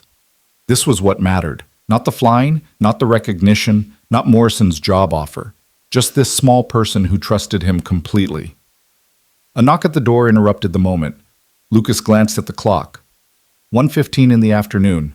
They'd slept for almost 8 hours. Mr. Grant? A woman's voice, professional and unfamiliar. I'm Jennifer Chen from United Airlines. Captain Morrison asked me to check on you and your daughter. Lucas opened the door to find a petite Asian woman in a crisp airline uniform, holding a tablet and wearing an expression of barely contained awe. Mr. Grant, I can't tell you what an honor this is. She extended her hand. The whole company is talking about what you did last night. You're a hero. I'm not a hero, Lucas said automatically. I just helped land a plane. You saved 287 lives. Jennifer's smile was warm but persistent. That makes you a hero whether you like it or not. May I come in? I have some information about your onward travel, and there are a few people who'd like to speak with you. Lucas stepped aside, and Jennifer entered with the efficient professionalism of someone who'd dealt with unusual situations before. She smiled at Maya, who was watching from the bed with frank curiosity. You must be Maya. I heard you were very brave last night. Maya nodded seriously. My daddy flew the airplane. He certainly did. Jennifer turned back to Lucas. We've arranged a fresh aircraft to take you to London this evening. Different plane, different crew, completely checked and certified. We understand if you'd prefer alternative transportation, but the flight is fine, Lucas said. He wasn't going to let fear dictate their choices. And anyway, he needed Maya to see that planes were still safe, that last night had been an aberration. Excellent. Your departure is scheduled for 6 p.m., which gives you a few hours to rest and have a proper meal. Jennifer consulted her tablet. There's also the matter of compensation. The airline would like to offer you complimentary first-class tickets for life, a cash settlement for your distress, and we're prepared to discuss employment opportunities if you're interested. Lucas shook his head. I don't need compensation. I did what anyone would have done. With respect, Mr. Grant, not anyone could have done what you did. Most people don't have 12 years of fighter pilot experience. Jennifer's expression turned serious. Captain Morrison filed a detailed report. He stated explicitly that without your intervention, he believes the aircraft would have been lost. The airline takes that very seriously. I appreciate that, but there's something else. Jennifer's voice dropped slightly. One of the passengers has been asking to see you. She's been quite insistent. A Ms. Victoria Hale? Lucas felt something tighten in his chest. He'd almost forgotten about Victoria in the chaos of landing and getting Maya settled. Almost forgotten the way she'd looked at him in the cabin, the shock and shame in her eyes. She's here? In the hotel? She booked a room on the same floor. She asked me to give you this. Jennifer handed him a folded note. No pressure, obviously. If you'd prefer not to see her, I can convey that message. Lucas unfolded the note. Victoria's handwriting was precise, almost architectural. I know I have no right to ask for your time, but there's something I need to tell you, something about my father. Room 412, anytime you're willing. Who's that lady? Maya asked, reading over his shoulder. Someone from the plane, Lucas said. Someone who... We didn't start off on the best terms. Jennifer was watching him carefully. Ms. Hale mentioned she'd been unkind to you before the incident. She seemed genuinely distressed about it. Lucas folded the note and slipped it into his pocket. Tell her I'll stop by before dinner, after I've spent some time with Maya. Jennifer nodded and made a note on her tablet. Perfect. I'll let her know. Is there anything else you need? Room service, perhaps? It's all complimentary, obviously. We're fine, thank you. After Jennifer left, Lucas ordered lunch through room service, grilled cheese for Maya, a burger for himself, and they spent the afternoon doing normal things. Maya colored in her activity book. They watched cartoons on the hotel TV. Lucas helped her practice writing her name, praising each wobbly letter. It was aggressively ordinary, deliberately mundane, an antidote to the terror of the previous night. But as 4 o'clock approached, Lucas found himself thinking about Victoria's note, about the mention of her father, about the weight in her voice when she'd said, "My father was military." "Maya, I need to go talk to someone for a little while. Can you stay here and watch your movie? I'll leave the door open and I'll be right down the hall." Maya looked up from her coloring book, concern flickering across her face. "You'll come back?" "I'll come back in 20 minutes. I promise." "Okay." She returned to her coloring, but Lucas could see the tension in her small shoulders. Last night had shaken her trust in a fundamental way. He'd have to rebuild it carefully, one kept promise at a time. Room 412 was 6 doors down. Lucas stood outside for a moment, gathering himself, then knocked. Victoria opened the door almost immediately. She'd changed clothes since last night, now wearing jeans and a simple sweater instead of her business attire. And without makeup, she looked younger, more vulnerable. Her eyes were red-rimmed, suggesting she'd been crying recently. "Thank you for coming," she said quietly. "I wasn't sure you would. You said it was about your father." "It is. Please, come in." The room was identical to Lucas's, but Victoria had made it her own. Laptop open on the desk, papers scattered across the bed, a framed photograph sitting on the nightstand. Lucas recognized the professional staging of someone who traveled constantly, who'd learned to create temporary homes in anonymous spaces. "Can I get you anything? Water? Coffee?"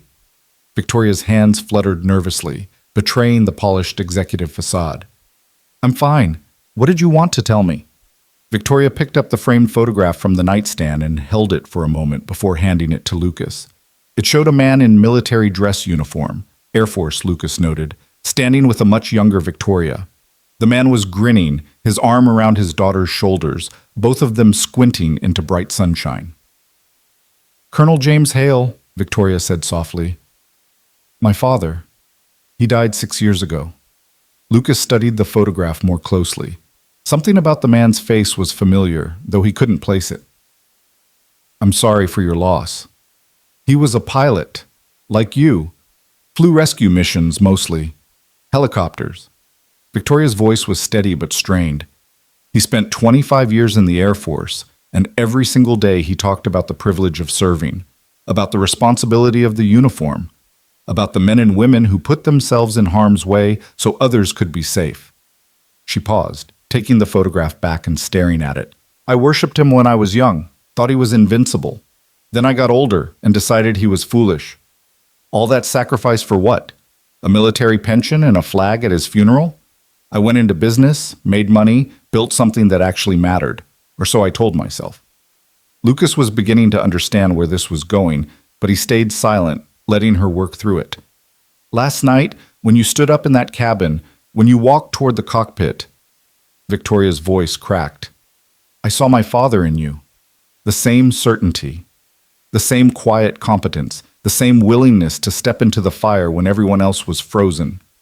She set the photograph down carefully and turned to face Lucas directly. "And I realized I'd spent the entire flight treating you exactly the way I'd learned to treat people like my father. With contempt, with condescension. Because if I convinced myself that service and sacrifice were for suckers, then maybe I wouldn't have to feel guilty about choosing money over meaning." "You don't need to do this," Lucas said gently. "You already apologized." "No, you don't understand." Victoria's eyes were bright with unshed tears. "I need to tell you the rest, about why my father would have recognized you." She walked to the window, staring out at the Newfoundland landscape, rocky and sparse, beautiful in its bleakness. "In 2016, my father was part of a rescue operation in Syria. American contractors trapped behind enemy lines, heavy fire, impossible extraction conditions. 3 helicopters went in, only 2 came out." Lucas felt ice forming in his stomach. 2016, Syria. He knew this story. He'd lived this story. "My father's helicopter was hit by an RPG, went down hard in hostile territory. The mission commander wanted to abort, said it was too dangerous to attempt a second extraction, that they'd already lost one bird and couldn't risk losing more. Victoria's voice was shaking now, but there was an F-16 pilot overhead providing air support. He refused to leave, spent 40 minutes suppressing enemy positions, calling in coordinates, creating a corridor for the rescue team, burned through his fuel reserves, put himself directly in the line of fire, took damage to his aircraft.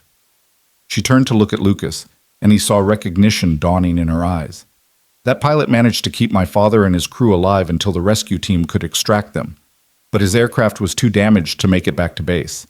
He had to eject over the Mediterranean. The ejection went wrong. Spinal compression, shattered vertebrae, months of recovery, medical discharge. The room was very quiet. Lucas could hear his own heartbeat, could feel the old pain radiating through his lower back where the injuries had never fully healed. The pilot's name, Victoria continued, her voice barely a whisper now, was Captain Lucas Grant. Lucas said nothing. What was there to say? He remembered that mission with crystalline clarity, the radio chatter, the smoke, the desperate calculation of how long he could keep providing cover before his fuel ran critical. He remembered the ejection, the violent snap as the seat fired, the sensation of his spine compressing beyond its tolerance. He remembered waking up in a hospital bed and learning he'd never fly fighters again. My father talked about you, Victoria said, for years. He tried to find you, to thank you, but you disappeared after the discharge. He died thinking he'd never get the chance to tell you what your sacrifice meant to him. It wasn't a sacrifice, Lucas said, his voice rough. It was the job. It was a sacrifice. And Victoria's composure finally broke. Tears spilled down her cheeks. You gave up everything for strangers, for people you'd never met. My father was one of 6 men you saved that day, and because of you, he got to walk his daughter down the aisle at her wedding 2 years later. He got to meet his grandson before he died. He got 2 more years of life. She crossed the room and took both of Lucas's hands in hers.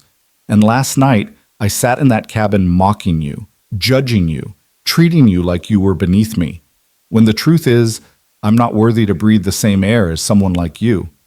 Lucas gently extracted his hands. You're being too hard on yourself. Am I? I built a career on ruthlessness, on stepping on people I deemed less important, on measuring worth in dollars instead of character. Victoria wiped her eyes roughly. My father would have been ashamed of the person I became. And last night, watching you save all our lives without hesitation, without expecting anything in return, I finally understood what he'd been trying to teach me all those years.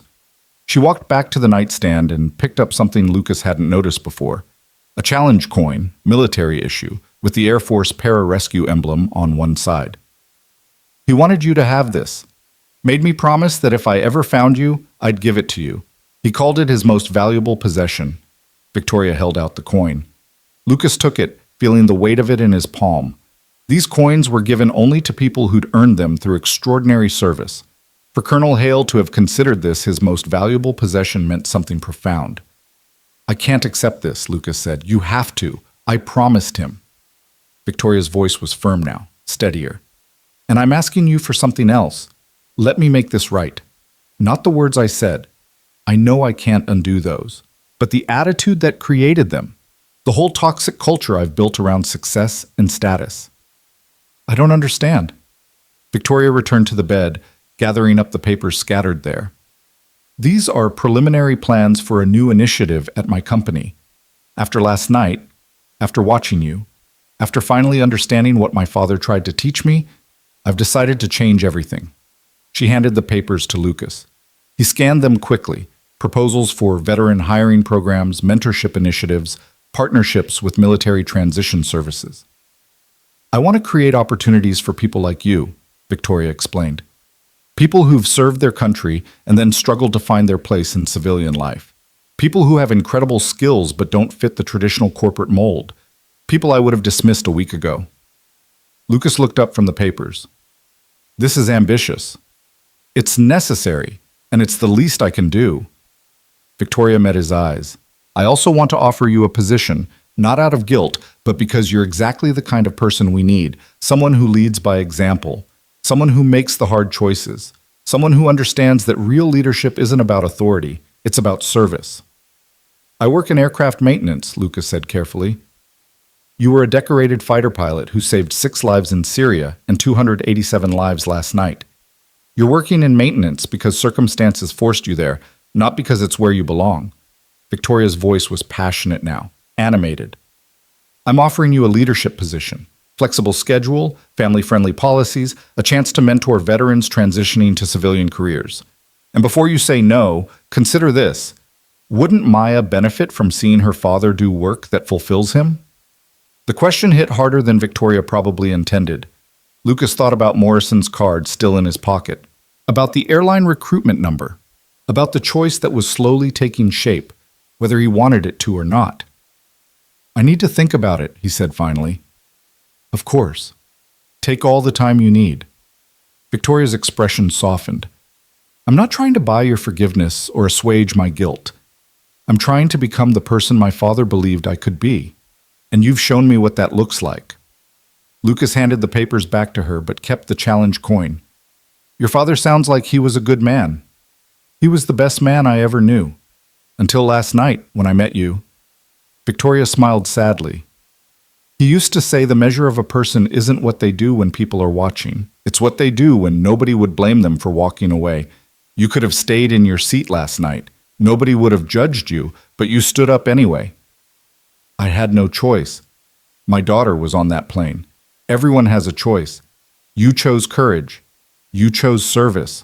You chose to be exactly who you've always been, regardless of the cost. Victoria extended her hand. Thank you, Lucas, for my father's life, for my life, for showing me that there's more to success than a corner office and a stock portfolio. Lucas shook her hand, then checked his watch. I need to get back to Maya. I've been gone too long.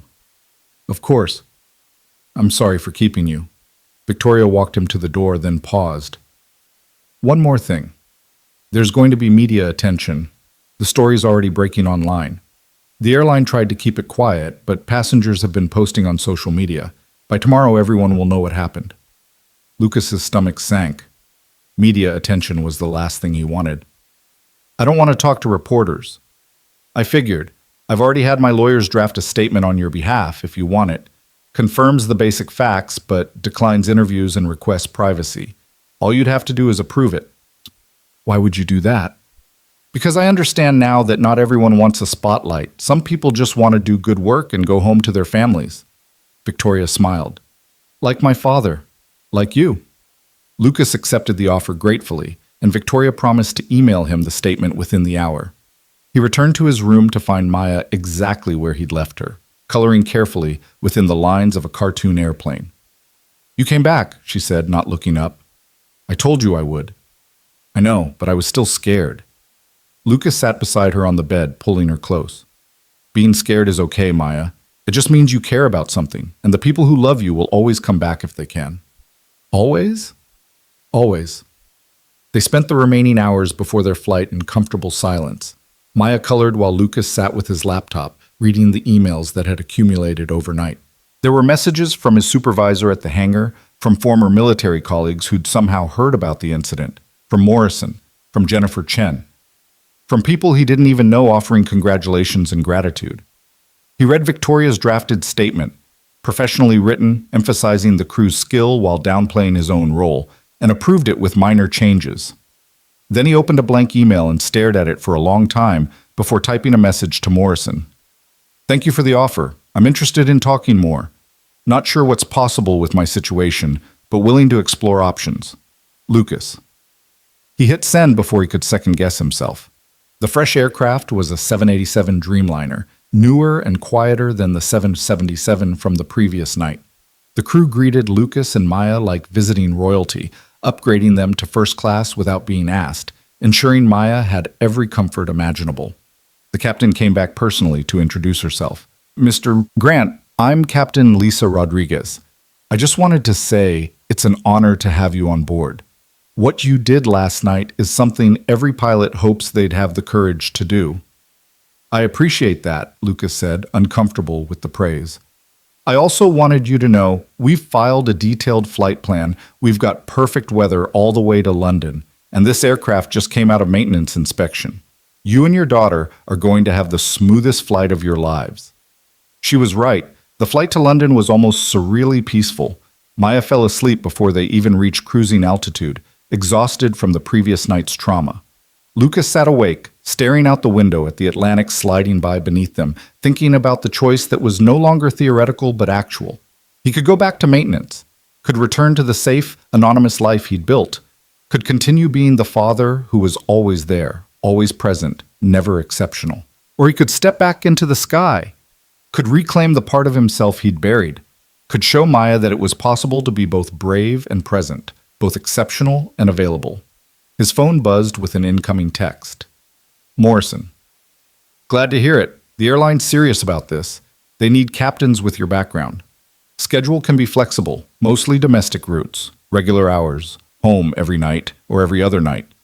Not like military deployments. Think about it and let me know." Another text. This one from Victoria. "Safe flight, and thank you again. My father would have loved knowing I finally met you. Please consider my offer. Not for me, but for all the veterans who need someone to believe in them the way you believed in those 6 men in Syria." Lucas looked down at Maya, sleeping peacefully in the reclined seat. She deserved a father who was whole, who wasn't running from himself, who showed her through example that fear was something you acknowledged and then moved through, not something you let dictate your life. When they landed at Heathrow 8 hours later, Lucas carried his sleeping daughter through customs and immigration, barely aware of the stares and whispers from other passengers who'd read the news stories. Maya woke up in the taxi to their hotel, blinking in the gray London morning. "Are we here, Daddy?" "We're here, sweetheart." "Is it safe?" Lucas looked at his daughter, really looked at her, seeing not just the 4-year-old who needed protection, but the person she was becoming, who would learn about courage and fear from watching him. "Nowhere is completely safe, Maya, but we're together, and that's what matters. And when things get scary, we don't run away. We remember who we are and what we can do, and we face it." Maya considered this seriously. "Like you did on the airplane. Like I did on the airplane. Will you have to do it again?" Lucas thought about Morrison's offer, about Victoria's proposal, about the challenge coin heavy in his pocket. "Maybe," he said honestly. "Would that be okay with you?" Maya was quiet for a moment, then nodded. "If it helps people, like you helped us." "Then yes," Lucas said, making the decision in that moment. "I might do it again." The taxi pulled up to their hotel, a boutique place in Kensington, far nicer than anything Lucas would have normally afforded, but provided by the airline as part of their apology package. As he unloaded their bags, his phone rang. Unknown number. "Mr. Grant, this is Colonel Sarah Mitchell from the Air Force Personnel Center. I hope I'm not calling at a bad time." Lucas felt his heart rate spike. "Colonel?" "No, it's fine. What can I do for you?" "I've been reviewing your service record in light of recent events. I understand you received a medical discharge in 2016 following an ejection injury, correct?" "That's correct." "And I also understand you successfully flew a commercial aircraft through severe weather last night, demonstrating full control and no apparent physical limitations." Lucas could see where this was heading. "I was adequately recovered, yes." "Mr. Grant, the Air Force made a mistake. Your discharge was based on medical evaluations that, in retrospect, appear to have been overly conservative. With the right documentation and current physical evaluation, there's a strong possibility we could reverse that discharge and restore you to active duty status, if that's something you'd be interested in." Lucas looked at Maya, who was watching him with wide, curious eyes. Active duty, back in uniform, back in fighters. Everything he'd lost, being offered back to him like it had never been taken away. "I appreciate the call, Colonel, but I have a daughter now. Circumstances have changed. We have family programs, Mr. Grant. Single parents serve successfully all the time. I'm not asking you to decide right now. I'm just saying the door is open if you want to walk through it. I'll think about it. That's all I ask. You have my number. Call anytime." After she hung up, Lucas stood on the London sidewalk, bags at his feet, daughter at his side, and felt the weight of possibility pressing down on him like atmospheric pressure. 3 offers. 3 different paths back to the sky. Morrison and the airlines, Victoria and corporate leadership, Colonel Mitchell and the Air Force. Each one representing a different version of the future. A different way of integrating who he'd been with, who he'd become. Daddy? Maya tugged at his sleeve. Can we go inside? I'm hungry. Lucas smiled and picked up their bags.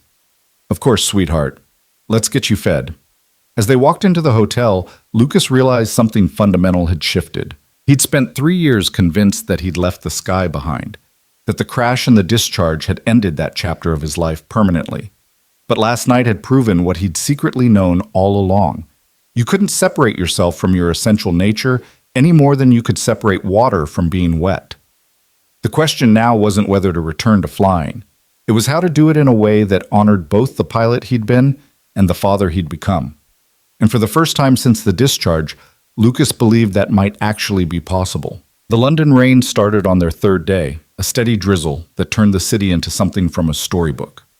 Maya pressed her nose against the hotel window, watching double-decker buses navigate the wet streets below.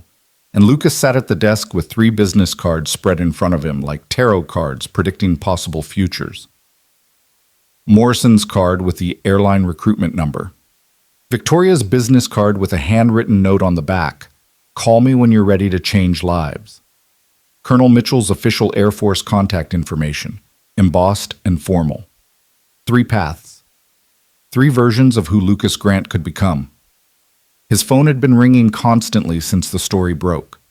News outlets from around the world wanted interviews. The airline had called twice more with increasingly generous offers.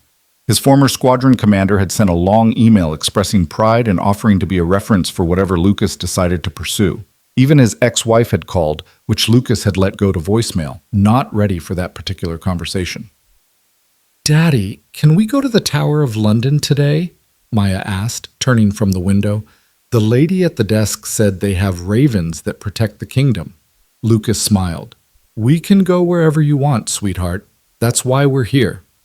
Except they both knew that wasn't quite true. They were in London because the airline had given them a week's stay as part of their compensation package, but also because Lucas needed distance from New York to think clearly about what came next. The physical space between him and his old life was helping him see it with new perspective. Maya went back to watching the rain while Lucas pulled out his laptop and opened the email from Victoria that had arrived an hour earlier.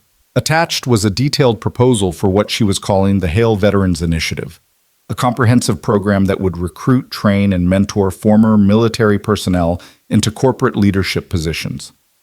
The budget was substantial, the vision was bold, and at the bottom she'd written, "You'd be perfect as the program director.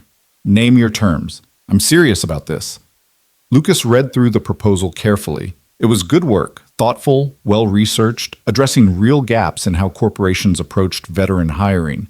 Victoria had clearly spent the last 3 days doing nothing but developing this plan, and the passion in her writing was evident. She was trying to honor her father's memory by becoming the person he'd raised her to be. Before Lucas could respond, his phone rang. Morrison's name on the screen. "Lucas, I hope I'm not interrupting your vacation." "Not at all. Maya and I were just planning our day." "Good, good. Listen, I wanted to give you an update. The airline's board met yesterday, and they've authorized me to make you a formal offer. It's generous, very generous. Captain position, full benefits, signing bonus, and most importantly, a schedule built around single-parent needs. You'd fly primarily domestic routes with regular rotations home, no more than 3 nights away at a time, guaranteed weekends off twice a month."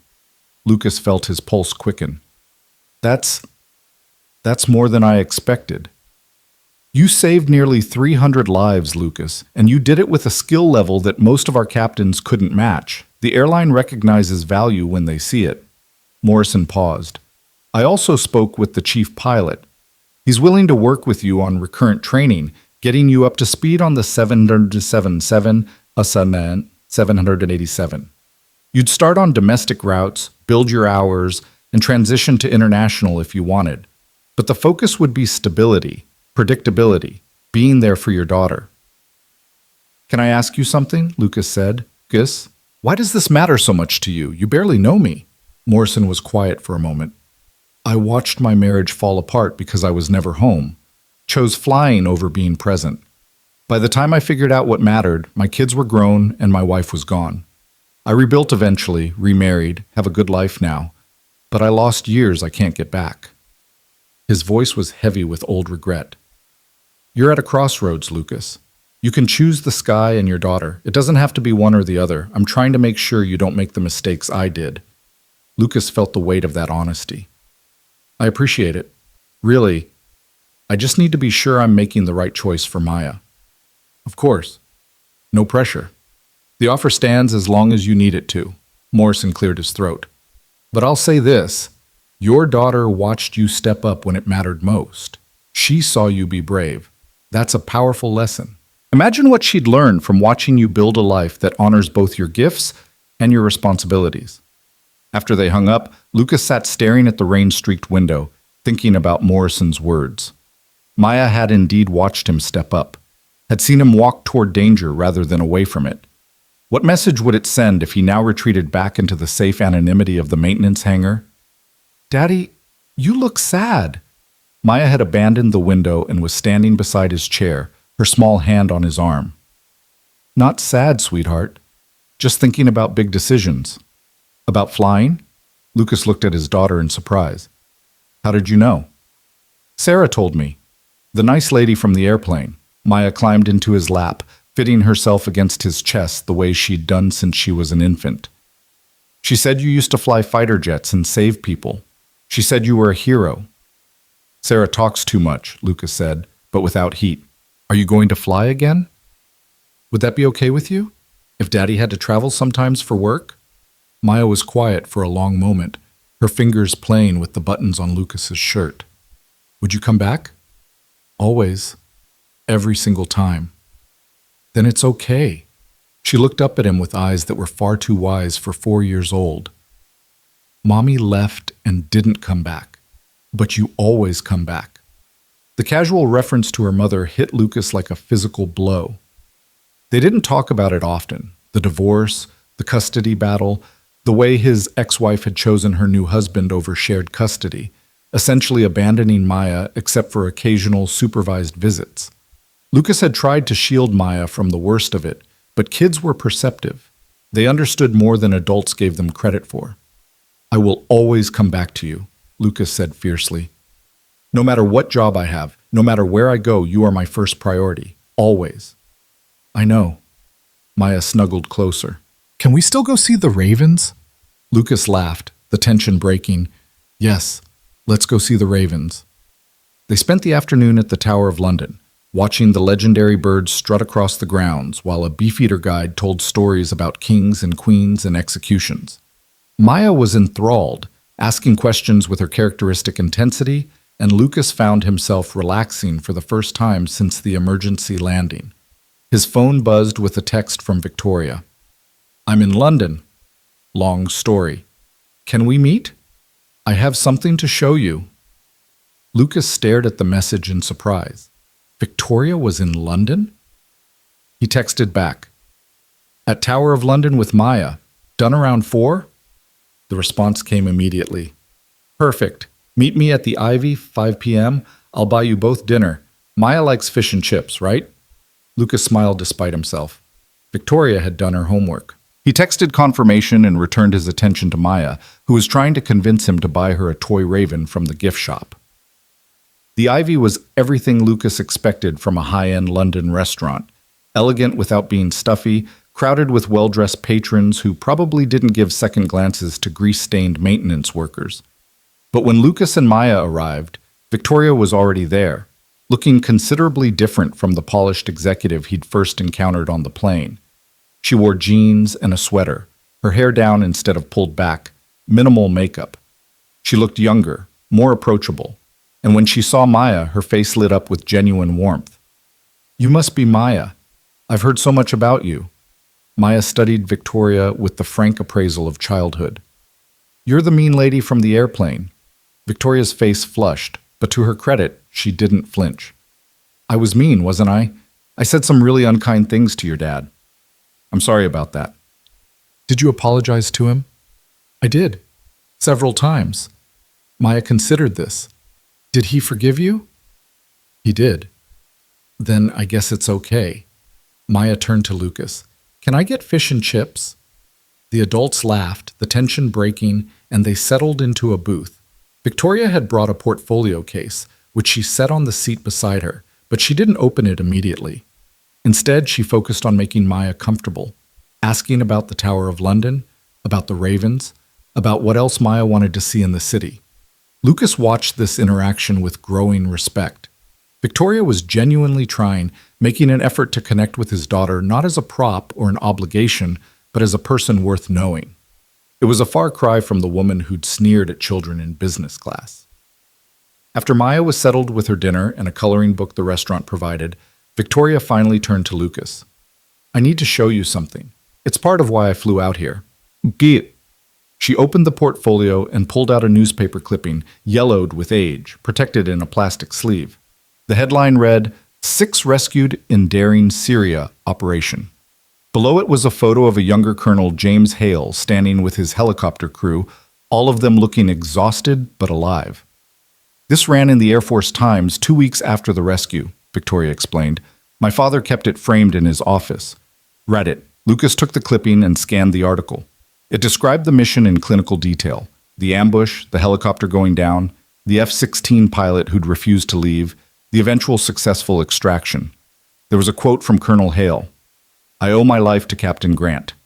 He put himself in the line of fire without hesitation, burned through his fuel to keep us alive, and paid for it with his career. That's the definition of a hero."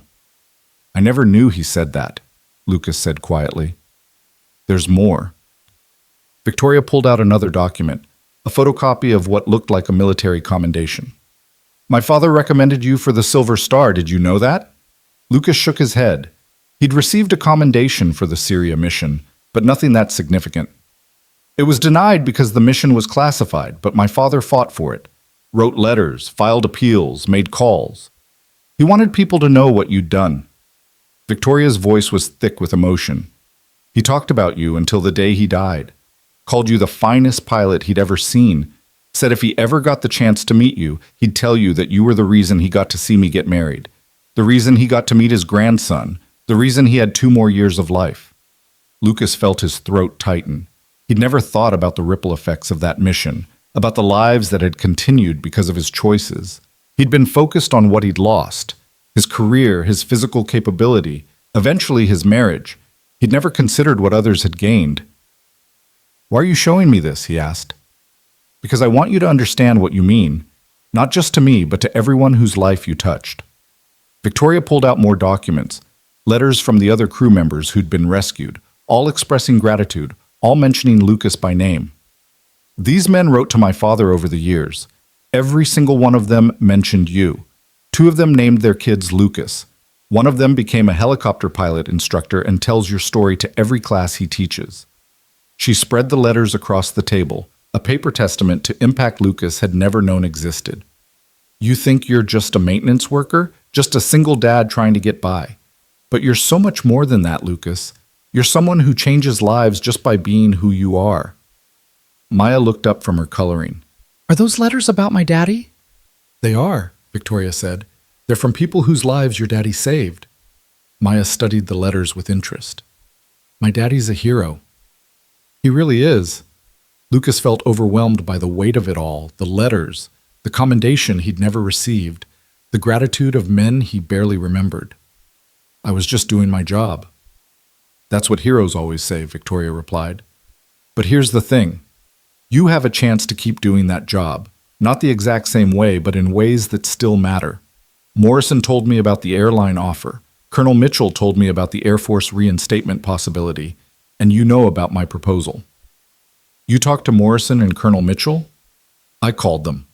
I wanted to understand what options you had, what the landscape looked like." Victoria smiled at his expression. I know. I'm being pushy. It's what I do. But I'm also trying to help, and I think I've found something that might work." She pulled out the final document from her portfolio, a detailed organizational chart and program outline. "What if you didn't have to choose? What if you could do all of it in a way that kept you grounded and present for Maya?" Lucas looked at the chart, trying to make sense of it. Victoria leaned forward, her energy infectious. "Here's what I'm proposing. You become the director of the Hale Veterans Initiative, working for my company. That's your primary role: recruiting, mentoring, building the program. It's a 4-day-a-week position, flexible hours, work from home options. But she held up a hand as Lucas started to speak. You also maintain a part-time captain position with the airline. 1 or 2 flights a month, domestic routes only, keeping your skills current. And you serve as a consultant to the Air Force on veteran transition programs. That's 3 jobs, Lucas said. It's one mission with 3 approaches. You'd be helping veterans transition to civilian life through direct service, through corporate opportunity, and through staying connected to the military community. You'd be flying enough to stay sharp, but not so much that you're absent from Maya's life. And you'd be building something that outlasts you, a legacy program that helps people for years to come. Lucas stared at the organizational chart. It was ambitious, maybe too ambitious, but it was also exactly the kind of integrated solution he'd been unable to imagine for himself, not choosing between identities, but weaving them together into something new. This is a lot, he said finally. It is, but you're capable of a lot. Victoria's expression softened. Look, I know I have no right to push you like this. I was horrible to you. I judged you. I treated you like you were beneath me. But that's exactly why I need you to say yes. Because if you do, it means I really can change. It means people really can become better than they were. Maya had been listening quietly. Now she spoke up. Daddy, what does that chart mean? Lucas looked at his daughter. It means a lot of people want Daddy to do important work. Would you still have time for me? It was the question that mattered most. Lucas looked at Victoria's proposal again, at the specific provisions she'd built in: flexible scheduling, work-from-home capabilities, maximum travel limits. She designed the entire thing around the central constraint of single parenthood. Yes, he said to Maya. I'd still have time for you. I'd make sure of it.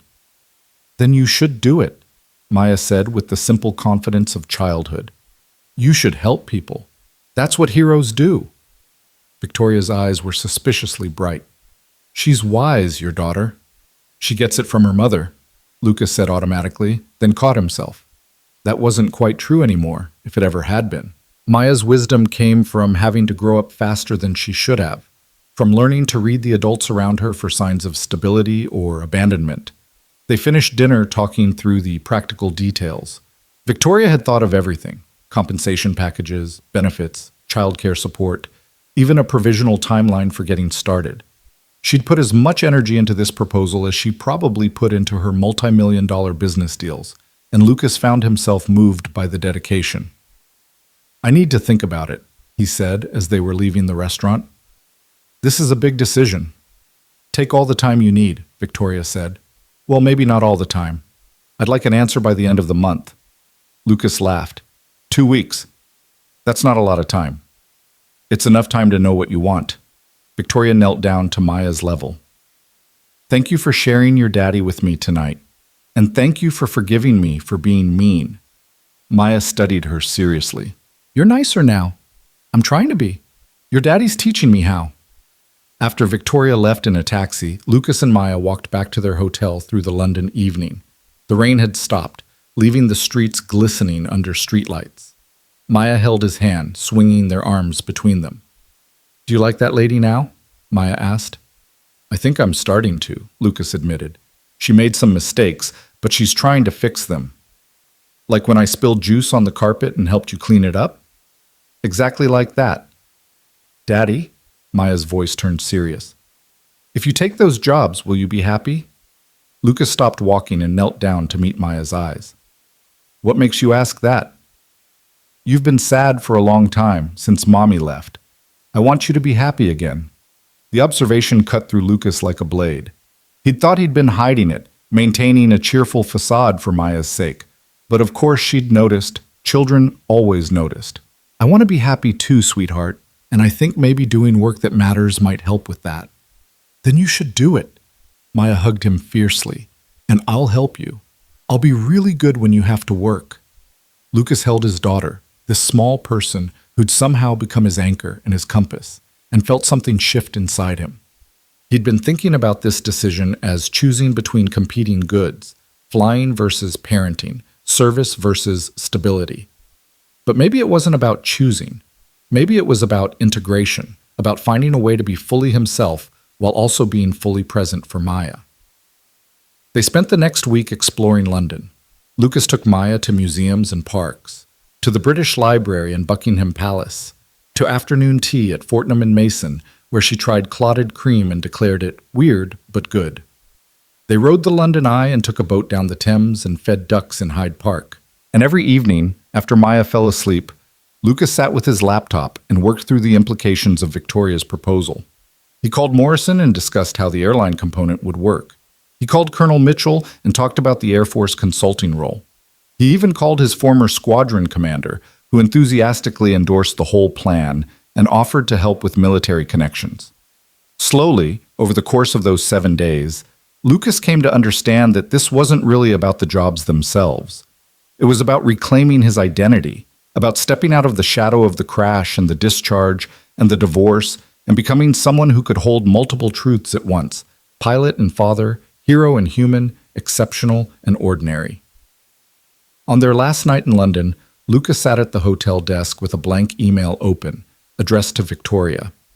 He'd drafted and deleted 3 different versions, trying to find the right words. Finally, he settled on simplicity. I'm in. Let's talk details when I'm back in New York. And thank you for seeing who I could be even when I couldn't see it myself. Lucas. He hit send before he could second-guess himself, then opened a new email to Morrison. Yes to the captain position. Let's work out the training schedule. I want to be ready to fly by the end of next month. Another email to Colonel Mitchell. I'd be honored to consult on veteran transition programs. Tell me what you need. And finally, because it felt necessary, an email to his ex-wife. I know we haven't spoken much since the custody agreement, but I wanted you to know that I'm making some career changes. I'll still have Maya on our regular schedule, but I wanted to give you a heads up that things are shifting.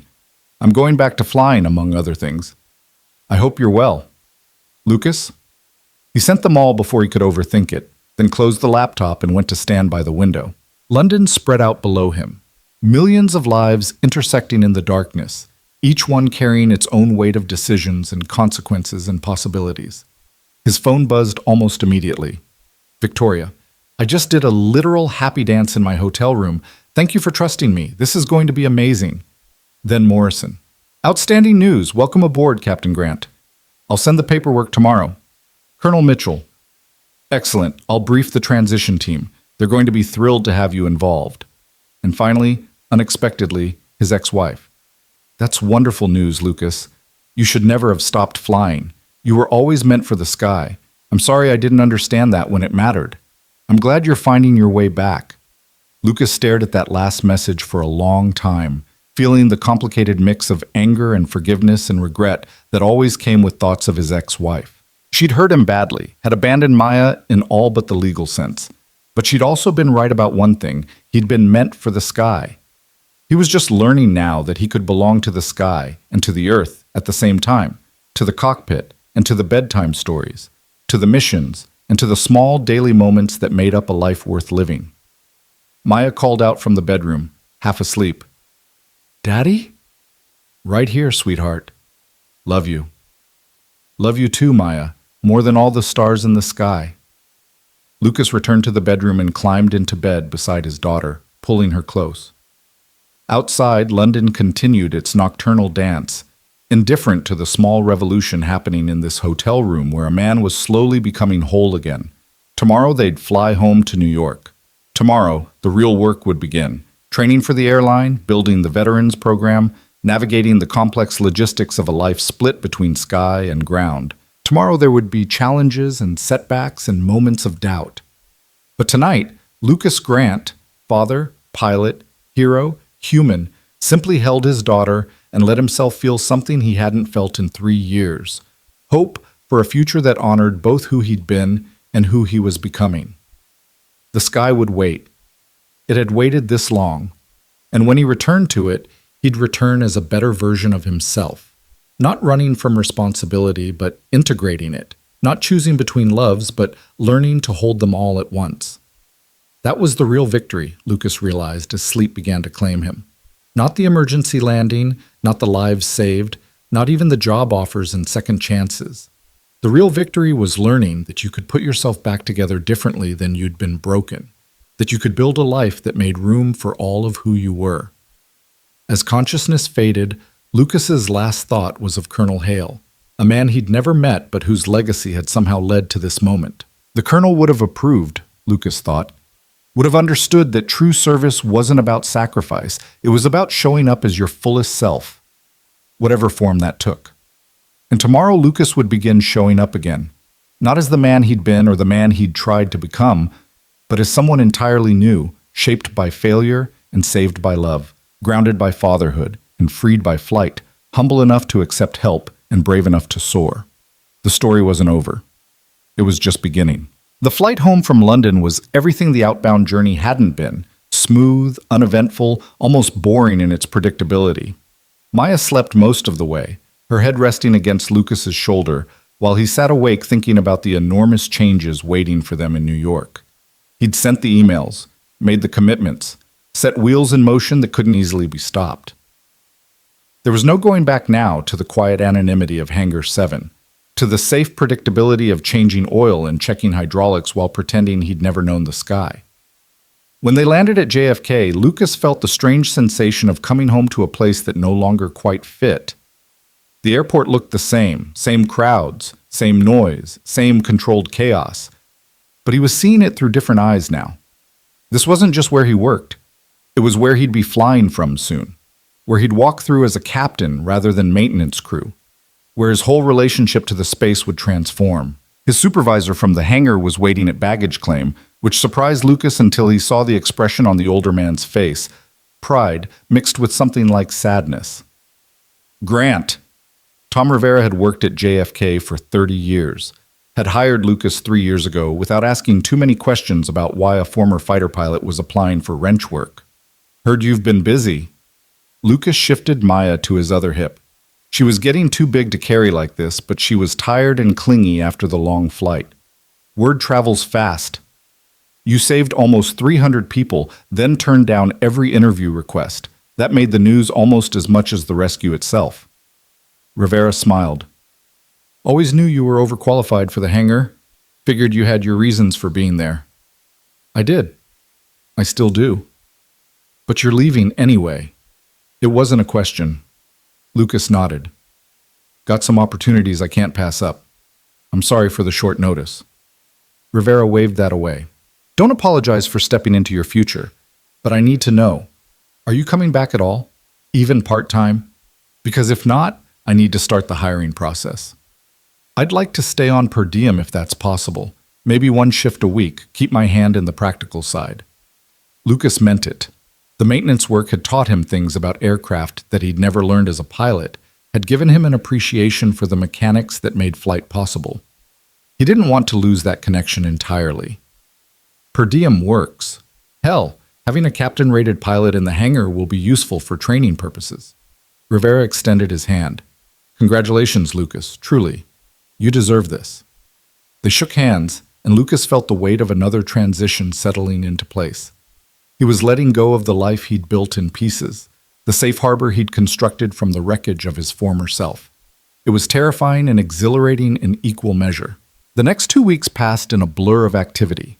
Lucas enrolled in the airline's training program, spending 12-hour days in simulators and classrooms relearning systems he'd never studied, adapting fighter pilot instincts to commercial aviation procedures. The transition was harder than he'd expected. Commercial flying required patience and standardization where military flying had rewarded improvisation and aggression, but his instructors were impressed by how quickly he adapted. Captain Morrison checked in regularly, offering advice and encouragement, sometimes bringing his own family to dinner at Lucas's small apartment so Maya could play with Morrison's grandchildren. It was Morrison who helped Lucas understand that the real challenge wasn't the flying itself, but the mental shift from tactical to procedural thinking. In a fighter, you're trained to push limits, Morrison explained one evening while Maya and the other children watched a movie in the next room. In commercial aviation, you're trained to respect them absolutely. Both approaches are valid, but they require different mindsets. I keep wanting to solve problems creatively, Lucas admitted. My instructor yesterday got frustrated because I kept suggesting alternative approaches to a system's failure instead of just following the checklist. That impulse saved us over the Atlantic, Morrison said. But in routine operations, the checklist saves more lives than creativity ever will. You need to know when to use which approach. It was good advice, and Lucas worked hard to internalize it. He studied checklists until he could recite them in his sleep, practiced standard procedures until they became muscle memory, forced himself to slow down and be methodical even when his instincts screamed for faster action. Meanwhile, Victoria was moving forward with the Hail Veterans Initiative at a pace that left Lucas slightly breathless. She'd rented office space in Manhattan, hired a small staff, and begun reaching out to military transition programs across the country. She called Lucas daily with updates, questions, ideas, gradually pulling him deeper into the planning process even before his official start date. "I found our first cohort," she announced one afternoon, her voice crackling with excitement through Lucas's phone. 12 veterans, all recently separated, all struggling to translate their military experience into civilian opportunities. "Can you meet with them next week? I want them to hear your story." Lucas hesitated. "I'm not sure I'm the right person to—" "You're exactly the right person. You've lived it. You know what it's like to go from being exceptional at something meaningful to feeling lost and undervalued." Victoria's tone softened. "Please, Lucas, they need to see that there's a path forward." He agreed, partly because Victoria was right, and partly because he was learning that sometimes the most important service was simply showing up and being honest about the struggle.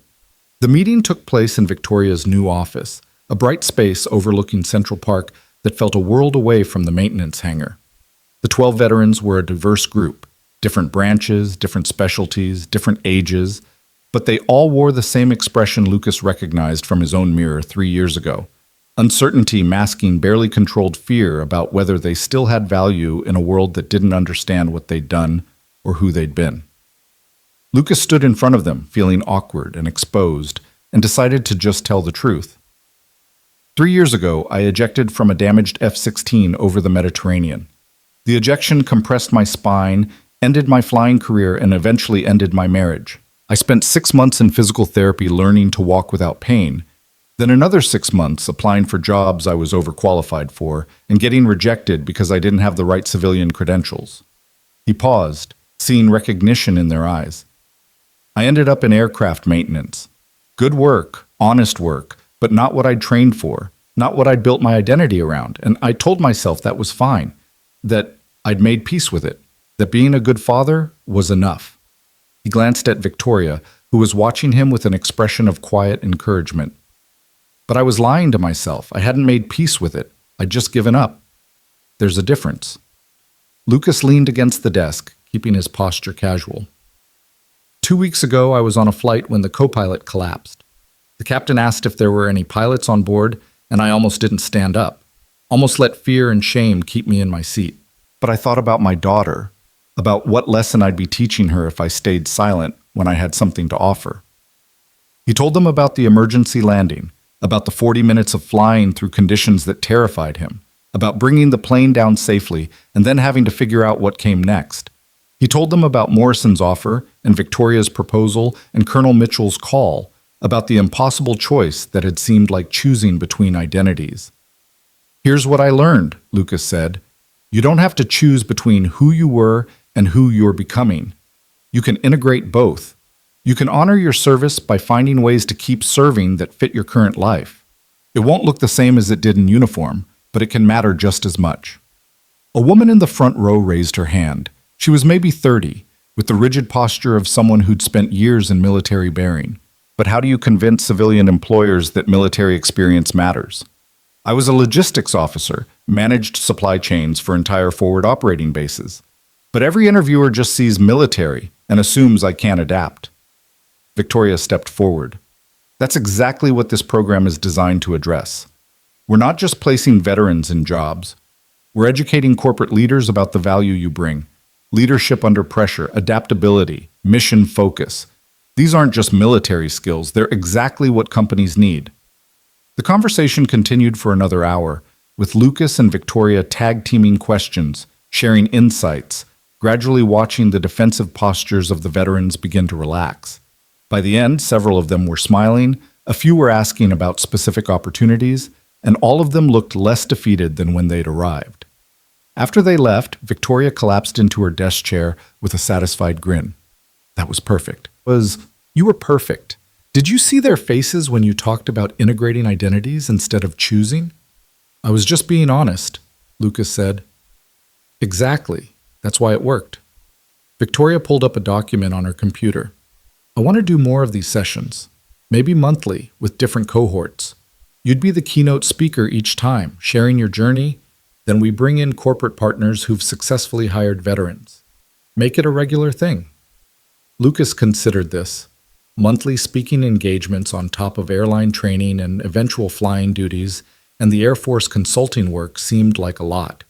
But looking at Victoria's eager expression, remembering the hope that had kindled in those 12 veterans' eyes, he found himself nodding. Monthly works.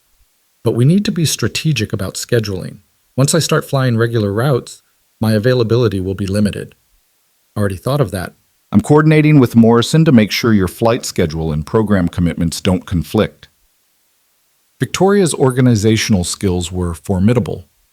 Speaking of which, how's the training going? Good. Hard, but good. I should be fully certified within 3 weeks. And Maya? How's she handling all the changes? It was a thoughtful question, the kind Victoria never would have asked 2 weeks ago. Lucas appreciated the growth it represented. She's adapting. Her school counselor says she's been more talkative in class, more confident. I think seeing me step up on the plane gave her permission to take up more space herself. Lucas smiled. Though she did ask me yesterday if becoming a pilot again meant I was going to get a new family like Mommy did. Victoria's expression clouded. What did you tell her? That our family is her and me and nothing will change that. That I might be adding responsibilities but never replacing her. Lucas's voice was firm. She seemed satisfied with that answer, but I'm watching closely. If this transition starts affecting her negatively, I'll adjust. That's good parenting, Victoria said quietly. My father used to say the same thing, that if the job ever started hurting the family, the job had to change, not the family. Sounds like he was a wise man. He was.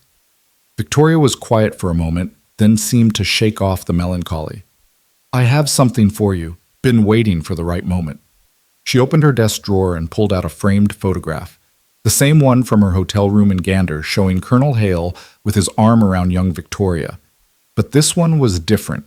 It had been professionally matted and framed, and beneath the original photo, Victoria had added text, Colonel James Hale, 1956 to 2018, saved by Captain Lucas Grant, Syria, 2016, a hero who recognized heroes. Lucas stared at the frame, his throat tight. Victoria, I can't. You can, and you will. It belongs with you. She stood and walked around the desk, pressing the frame into his hands. My father would want you to have it. He'd want you to remember that what you did mattered, that it rippled forward in ways you couldn't see. Lucas looked down at the colonel's face, at the pride evident in his expression as he stood with his daughter. This man had lived 2 more years because Lucas had refused to abandon his position over Syria, had walked his daughter down the aisle, had met his grandson, had died knowing his sacrifice had been worth it. Thank you, Lucas managed. I'll treasure this. I know you will. Victoria returned to her chair, all business again. Now let's talk about your official start date. I'm thinking 3 weeks from Monday, which should give you time to finish airline certification and catch your breath. The next 3 weeks were perhaps the most intense of Lucas's life. He completed his airline training with scores high enough that his instructors started asking him to help teach some of the classes. He began his consulting work with the Air Force, reviewing their transition programs and making recommendations based on his own experience. He attended his first board meeting at Victoria's company, sitting in a room full of executives who treated him with a respect he was still learning to accept. And through it all, he made sure to be present for Maya. He attended her school's spring concert, where she sang off-key but with tremendous enthusiasm. He helped with homework, made dinners, maintained the bedtime routine of stories and songs, and whispered confidences.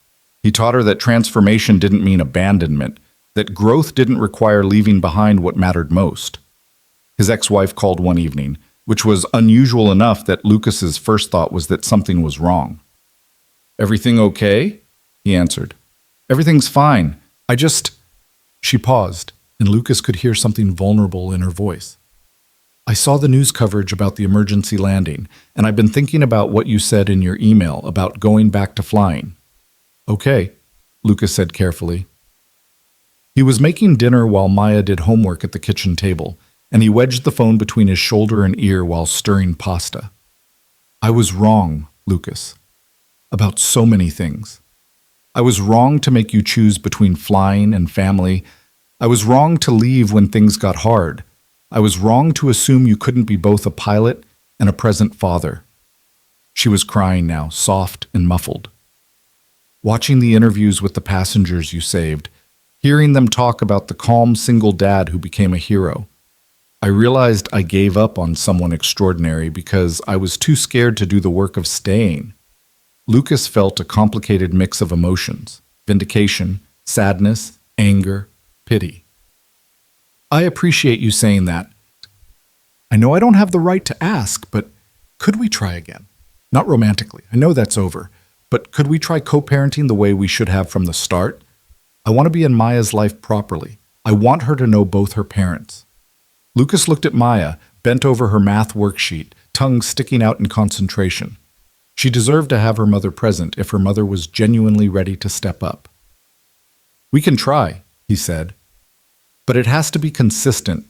Maya's been hurt enough by people leaving. If you're going to be in, you have to be all in." "I understand. I'll prove it to you, to both of you." They talked for another 20 minutes, working out details of expanded visitation, discussing Maya's needs and preferences, carefully rebuilding a bridge that had been burned 3 years ago. It wasn't forgiveness exactly. That would take time, if it came at all. But it was a start. After hanging up, Lucas finished making dinner and sat down with Maya. "Who was that, Daddy?" she asked, though her tone suggested she already knew. "Your mom. She wants to spend more time with you if you'd like that." Maya was quiet for a long moment, pushing penne around her plate. "Will you still be my main parent?" "Always. Nothing will change that." "Then okay. I guess I can see Mommy more." She looked up at Lucas with eyes that were far too old for her age. "Do you think she'll stay this time?" "I don't know, sweetheart. But if she doesn't, we'll be okay. We always are." Maya nodded and returned to her dinner, seemingly satisfied. Lucas marveled at her resilience, at the strength she'd developed through adversity. Whatever else he'd failed at in his life, he'd succeeded at raising a daughter who knew her own worth. Lucas's first official flight as a commercial airline captain was scheduled for a Tuesday morning, a routine domestic run from JFK to Atlanta and back. The kind of milk run route that senior pilots often scorned, but that Lucas found perfect for his needs. It would get him home the same day, would let him ease into the rhythm of commercial flying without the pressure of international operations. Morrison met him in the crew room before the flight, wearing his captain's uniform and a huge grin. "How you feeling?" "Terrified," Lucas admitted. "I've flown combat missions, but the thought of being responsible for 200 passengers on a routine flight is somehow scarier." "That's because you understand the weight of it, the responsibility." Morrison clapped him on the shoulder. "You're going to do great, and I'll be in operations if you need anything." The pre-flight procedures were comfortingly familiar: the walk-around inspection, the systems checks, the crew briefing. Lucas's first officer was a woman named Rebecca Chen, 15 years his senior in commercial flying, but gracious about the experience gap. "I heard about the emergency landing," she said as they settled into their seats. "Impressive flying." "I had a good captain guiding me," Lucas deflected. "Morrison says you were a natural, says you handled that 777 like you'd been flying them for years."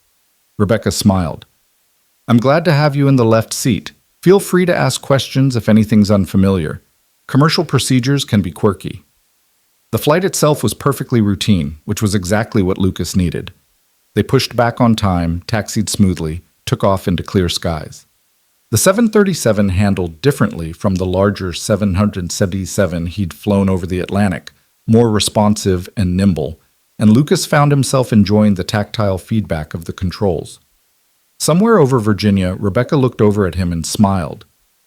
You're grinning. Am I? Like a kid on Christmas morning. When's the last time you flew? For work? 3 years ago. For fun? Never, really. Military flying isn't exactly recreational. Well, welcome back to the sky, Captain Grant. It suits you. Lucas realized she was right. The grin wasn't going anywhere. He was home in a way he hadn't been since the ejection, since the crash, since everything had fallen apart. And this time he was bringing his whole self to it. Not just the pilot, but the father. Not just the operator, but the mentor. Not just the man who'd been broken, but the man who'd learned to rebuild differently. They landed in Atlanta precisely on schedule. The passengers deplaned with the casual indifference of people for whom routine flights were unremarkable, which was exactly as it should be. No emergencies, no drama, just professional competence delivering people safely to their destinations. The return flight was equally uneventful, and when they landed back at JFK that evening, Lucas felt a sense of completion he hadn't experienced in years. He'd flown professionally, maintained standards, brought everyone home safe. He'd done the job he'd trained for, the job he loved, the job he'd thought was lost forever. Morrison was waiting at the gate. How was it? Perfect, Lucas said simply. Good, because I've got another route for you next week, and the week after that, and the week after that. Morrison's eyes twinkled. Welcome to the grind, Captain. Hope you're ready. Lucas drove home through evening traffic, arriving at his apartment just as Maya's school bus dropped her off. She ran to him, backpack bouncing, face lit with excitement. Did you fly today, Daddy? Did you? Was it amazing? Lucas scooped her up, spinning her around despite his tired shoulders. I did fly, and it was amazing, and I'm home now, just like I promised. Will you fly again tomorrow? Not tomorrow. Tomorrow I'm all yours. But next week? Yes. Maya seemed satisfied with this answer. They went inside and settled into their evening routine. Homework, dinner, bath time, stories.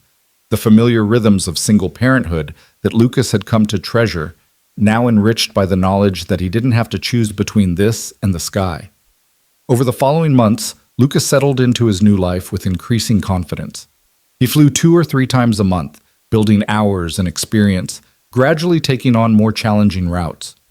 He led monthly sessions for Victoria's veteran cohorts, watching program participants successfully transition into corporate careers that valued their military experience. He consulted with the Air Force on transition programs, helping to redesign curriculum based on lessons learned from his own journey. And he parented Maya, maintaining the bedtime stories and school conferences and weekend adventures that made up the fabric of their relationship. She was thriving now, more confident and outgoing, her earlier anxiety about abandonment gradually fading as Lucas consistently proved he could be both present and exceptional. Victoria's company grew the veterans program beyond anyone's initial expectations. Within 6 months, they'd placed 43 veterans in leadership positions across a dozen companies. Within a year, other corporations were calling to learn about the model, wanting to replicate it in their own organizations. Victoria handled the growth with the same fierce competence she'd once directed toward dismissing people like Lucas, except now she was using that energy to open doors instead of closing them. We're making a difference, she told Lucas one afternoon as they reviewed program metrics. Real, measurable difference. These veterans are succeeding, staying in their positions, getting promoted. The companies are seeing value. It's working. Your father would be proud, Lucas said. So would yours, Victoria replied, which surprised Lucas until he realized she was right. His own father, a career teacher who'd taught Lucas that true success was measured in positive impact rather than personal glory, would indeed have been proud of what his son was building. The Air Force consulting work led to an unexpected opportunity. Colonel Mitchell called one evening with a proposal that initially seemed impossible. The Air Force is launching a new program for pilots who were medically discharged but have since recovered. We're calling it the Return to Flight Initiative. Her voice carried barely contained excitement. You'd be perfect as a test case, Lucas. We could bring you back to active duty, probably not in fighters given your injury history, but certainly in transport or training roles. Lucas felt the old pull of military service, the call to return to the identity he'd built over 12 years of uniformed service. But he also thought about Maya, about the stability they'd built. about the life he'd carefully constructed that honored all of who he was. I appreciate the offer, Colonel, truly, but I think I'm where I need to be. I'm serving, just differently now. I understand, but the offer stands if you ever change your mind. Mitchell paused. You know, Grant, you're having more impact as a civilian than most officers have in their entire careers. The transition program recommendations you made, we're implementing them across all branches. The veteran success stories from Hale's program?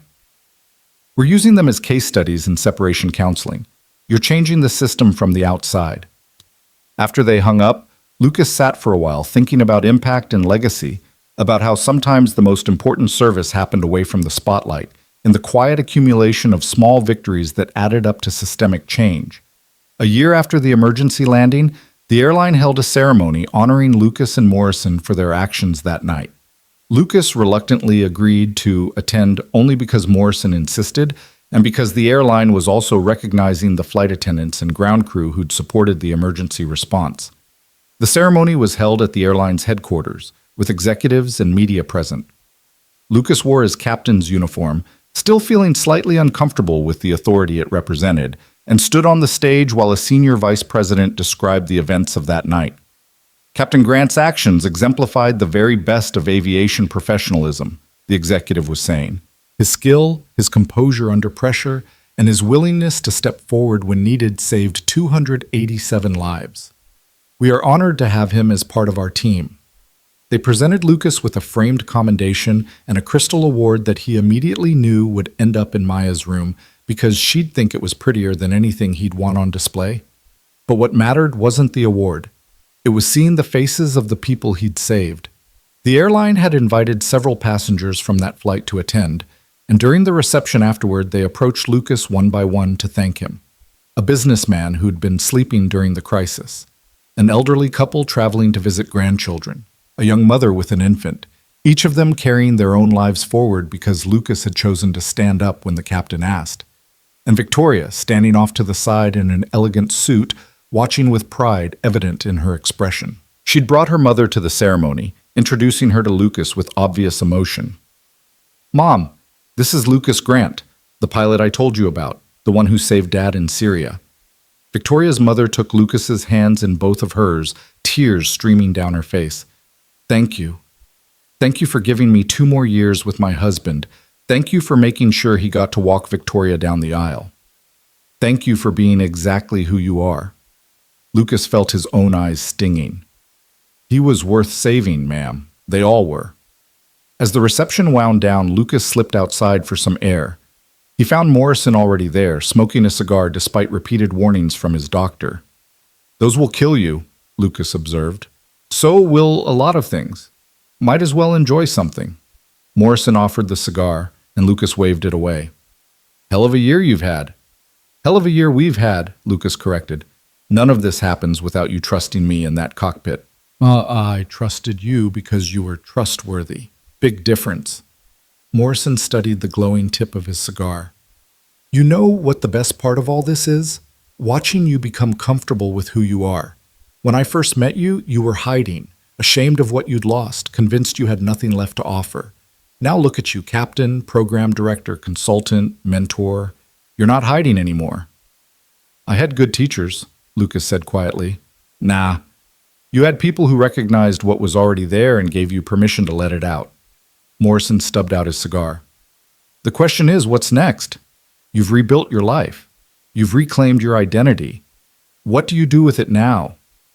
It was a good question, one Lucas had been thinking about increasingly. The immediate crisis of his transition was over. He had stability, purpose, meaningful work.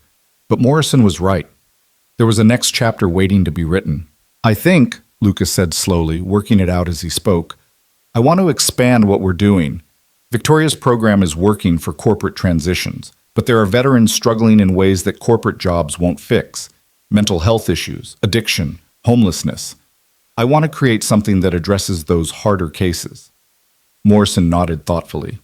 "That's ambitious, also expensive." "I know, but I've been saving the money from the airline settlement, and I think I could raise more if I was willing to actually tell my story publicly." Lucas had been avoiding media attention, declining interview requests, keeping his head down. But maybe that was another form of hiding. You'd do speaking tours? Press interviews? If it meant helping veterans who are in the dark places I've been, yes, I'd do whatever it took. Morrison smiled. There he is. There's the fighter pilot who wouldn't abandon his position over Syria. Welcome back, Captain Grant. We've been waiting for you. Lucas returned to the ceremony to find Maya had arrived with Sarah, the flight attendant who'd watched her during the emergency. Maya had insisted on coming to see her father receive his award, and she was wearing her best dress and a serious expression that suggested she understood this was important. She ran to Lucas, and he caught her up in a hug. How's my brave girl? Your award is really shiny, Daddy. Can I keep it in my room? Lucas laughed. I was hoping you'd say that. Victoria approached, smiling at the scene. She's wonderful, Lucas. You've done an incredible job with her. She did most of the work herself, Lucas said. I just tried not to mess it up too badly. That's what good parents say. Victoria knelt down to Maya's level. Your daddy's a hero, you know that? Maya nodded seriously. I know, but he's just my daddy mostly. The hero part only happens sometimes. That's exactly right, Victoria agreed, standing back up. The hero part only happens sometimes. The rest of the time, he's just a person doing his best, just like all of us. As the ceremony concluded and people began to leave, Lucas stood holding Maya's hand and looking around at the community he'd built. Morrison and the airline colleagues who'd welcomed him back to flying, Victoria and the veterans whose lives were changing through the program they'd created, Sarah and the flight crew who'd trusted him in crisis, the passengers who'd been saved and now had futures to live. This was what success looked like, Lucas realized. Not the awards or the recognition, not the dramatic moments of heroism, but the quiet accumulation of positive relationships and meaningful work. The integration of all the parts of himself into something whole and functional and good. Ready to go home? He asked Maya. Ready, she confirmed. They drove home through New York evening traffic, Maya chattering about her day while Lucas listened with half his attention on her words and half on the mental planning of what came next. The expanded veterans program, the speaking engagements, the continued flying and mentoring and building of a life that honored service without requiring sacrifice. At a stoplight, Lucas glanced in the rearview mirror and caught his own reflection. The man looking back wasn't the broken pilot from 3 years ago or the scared maintenance worker hiding from his past. It was someone new, someone who'd learned that strength came not from avoiding failure, but from integrating it, not from hiding scars, but from understanding what they taught. That night, after Maya was asleep, Lucas sat down and wrote an email to a major veterans organization he'd been considering approaching. He outlined his vision for an expanded program addressing mental health and transition challenges, drew on his own experience and Victoria's corporate model, proposed a partnership that could scale nationally. He hit send, then opened his laptop and began working on a different kind of document, a memoir of sorts, telling the story of the Syria mission and the ejection and the long fall from exceptional to ordinary and the slow climb back to integration. Not for ego or recognition, but because other veterans needed to know that the dark places weren't permanent, that identity could be rebuilt, that service could continue in forms you never anticipated. The words came slowly at first, then faster as he found his rhythm. He wrote about the crash and the pain and the shame. He wrote about Maya and choosing fatherhood over status. He wrote about the maintenance hangar and learning humility. He wrote about the emergency landing and the moment of choosing courage over fear. And he wrote about what came after, the hard work of integration, the slow building of a life that made room for all of who he was. The discovery that you didn't have to choose between excellence and presence, between service and family, between who you'd been and who you were becoming. As dawn began to lighten the sky outside his window, Lucas finally stopped typing and read back through what he'd written. It was raw and honest and probably needed significant editing, but it was true. And truth, he'd learned, was the foundation everything else was built on. His phone buzzed with a response to the Veterans Organization email. They were interested, wanted to meet, asked if he could present his proposal to their board next month. Lucas smiled and typed back a confirmation, then closed his laptop and went to check on Maya. She was sleeping peacefully, Mr. Whiskers clutched in one hand, her face relaxed in the complete trust that only children could achieve. Lucas adjusted her blankets and stood watching her for a moment, overwhelmed by gratitude for this small person who'd given him a reason to keep fighting when everything else had fallen apart. "Thank you," he whispered, though Maya couldn't hear him. "For being my anchor, for being my purpose, for teaching me that the most important thing I could be was your father." He returned to the living room and stood at the window, watching the sunrise paint the New York skyline in shades of gold and pink. Somewhere out there, planes were taking off from JFK, carrying passengers toward their destinations. Somewhere, veterans were struggling with the transition from military to civilian life, wondering if they still had value. Somewhere, single parents were making impossible choices between dreams and responsibilities. And Lucas Grant, fighter pilot, airline captain, program director, consultant, mentor, father, was ready to help them all find their own paths forward, using the hard-won wisdom of someone who'd fallen and learned to fly again.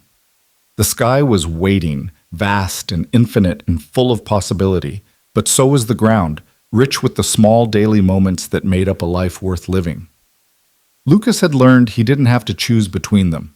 He could belong to both, could be exceptional and ordinary, heroic and human, servant and served. As the sun cleared the horizon and New York City woke to a new day, Lucas made himself coffee and opened his laptop again. There was work to do, programs to build, veterans to help, flights to fly, stories to tell. There was Maya to raise and a future to construct piece by careful piece. But for now, in this quiet morning moment before the day's demands began, Lucas Grant simply stood in his small apartment and let himself feel something he'd been missing for 3 years. Wholeness. Not perfection. He'd never be perfect, and that was fine. Not the absence of scars. The scars were part of who he was now, markers of survival and growth. But wholeness. Integration. The sense that all the pieces of himself finally fit together into something coherent and good and worth being. The journey wasn't over. There would be challenges ahead, setbacks and struggles and moments of doubt. But Lucas knew now that he could handle them. He'd faced the worst and survived. He'd been broken and rebuilt himself differently. He'd fallen from the sky and learned to rise again.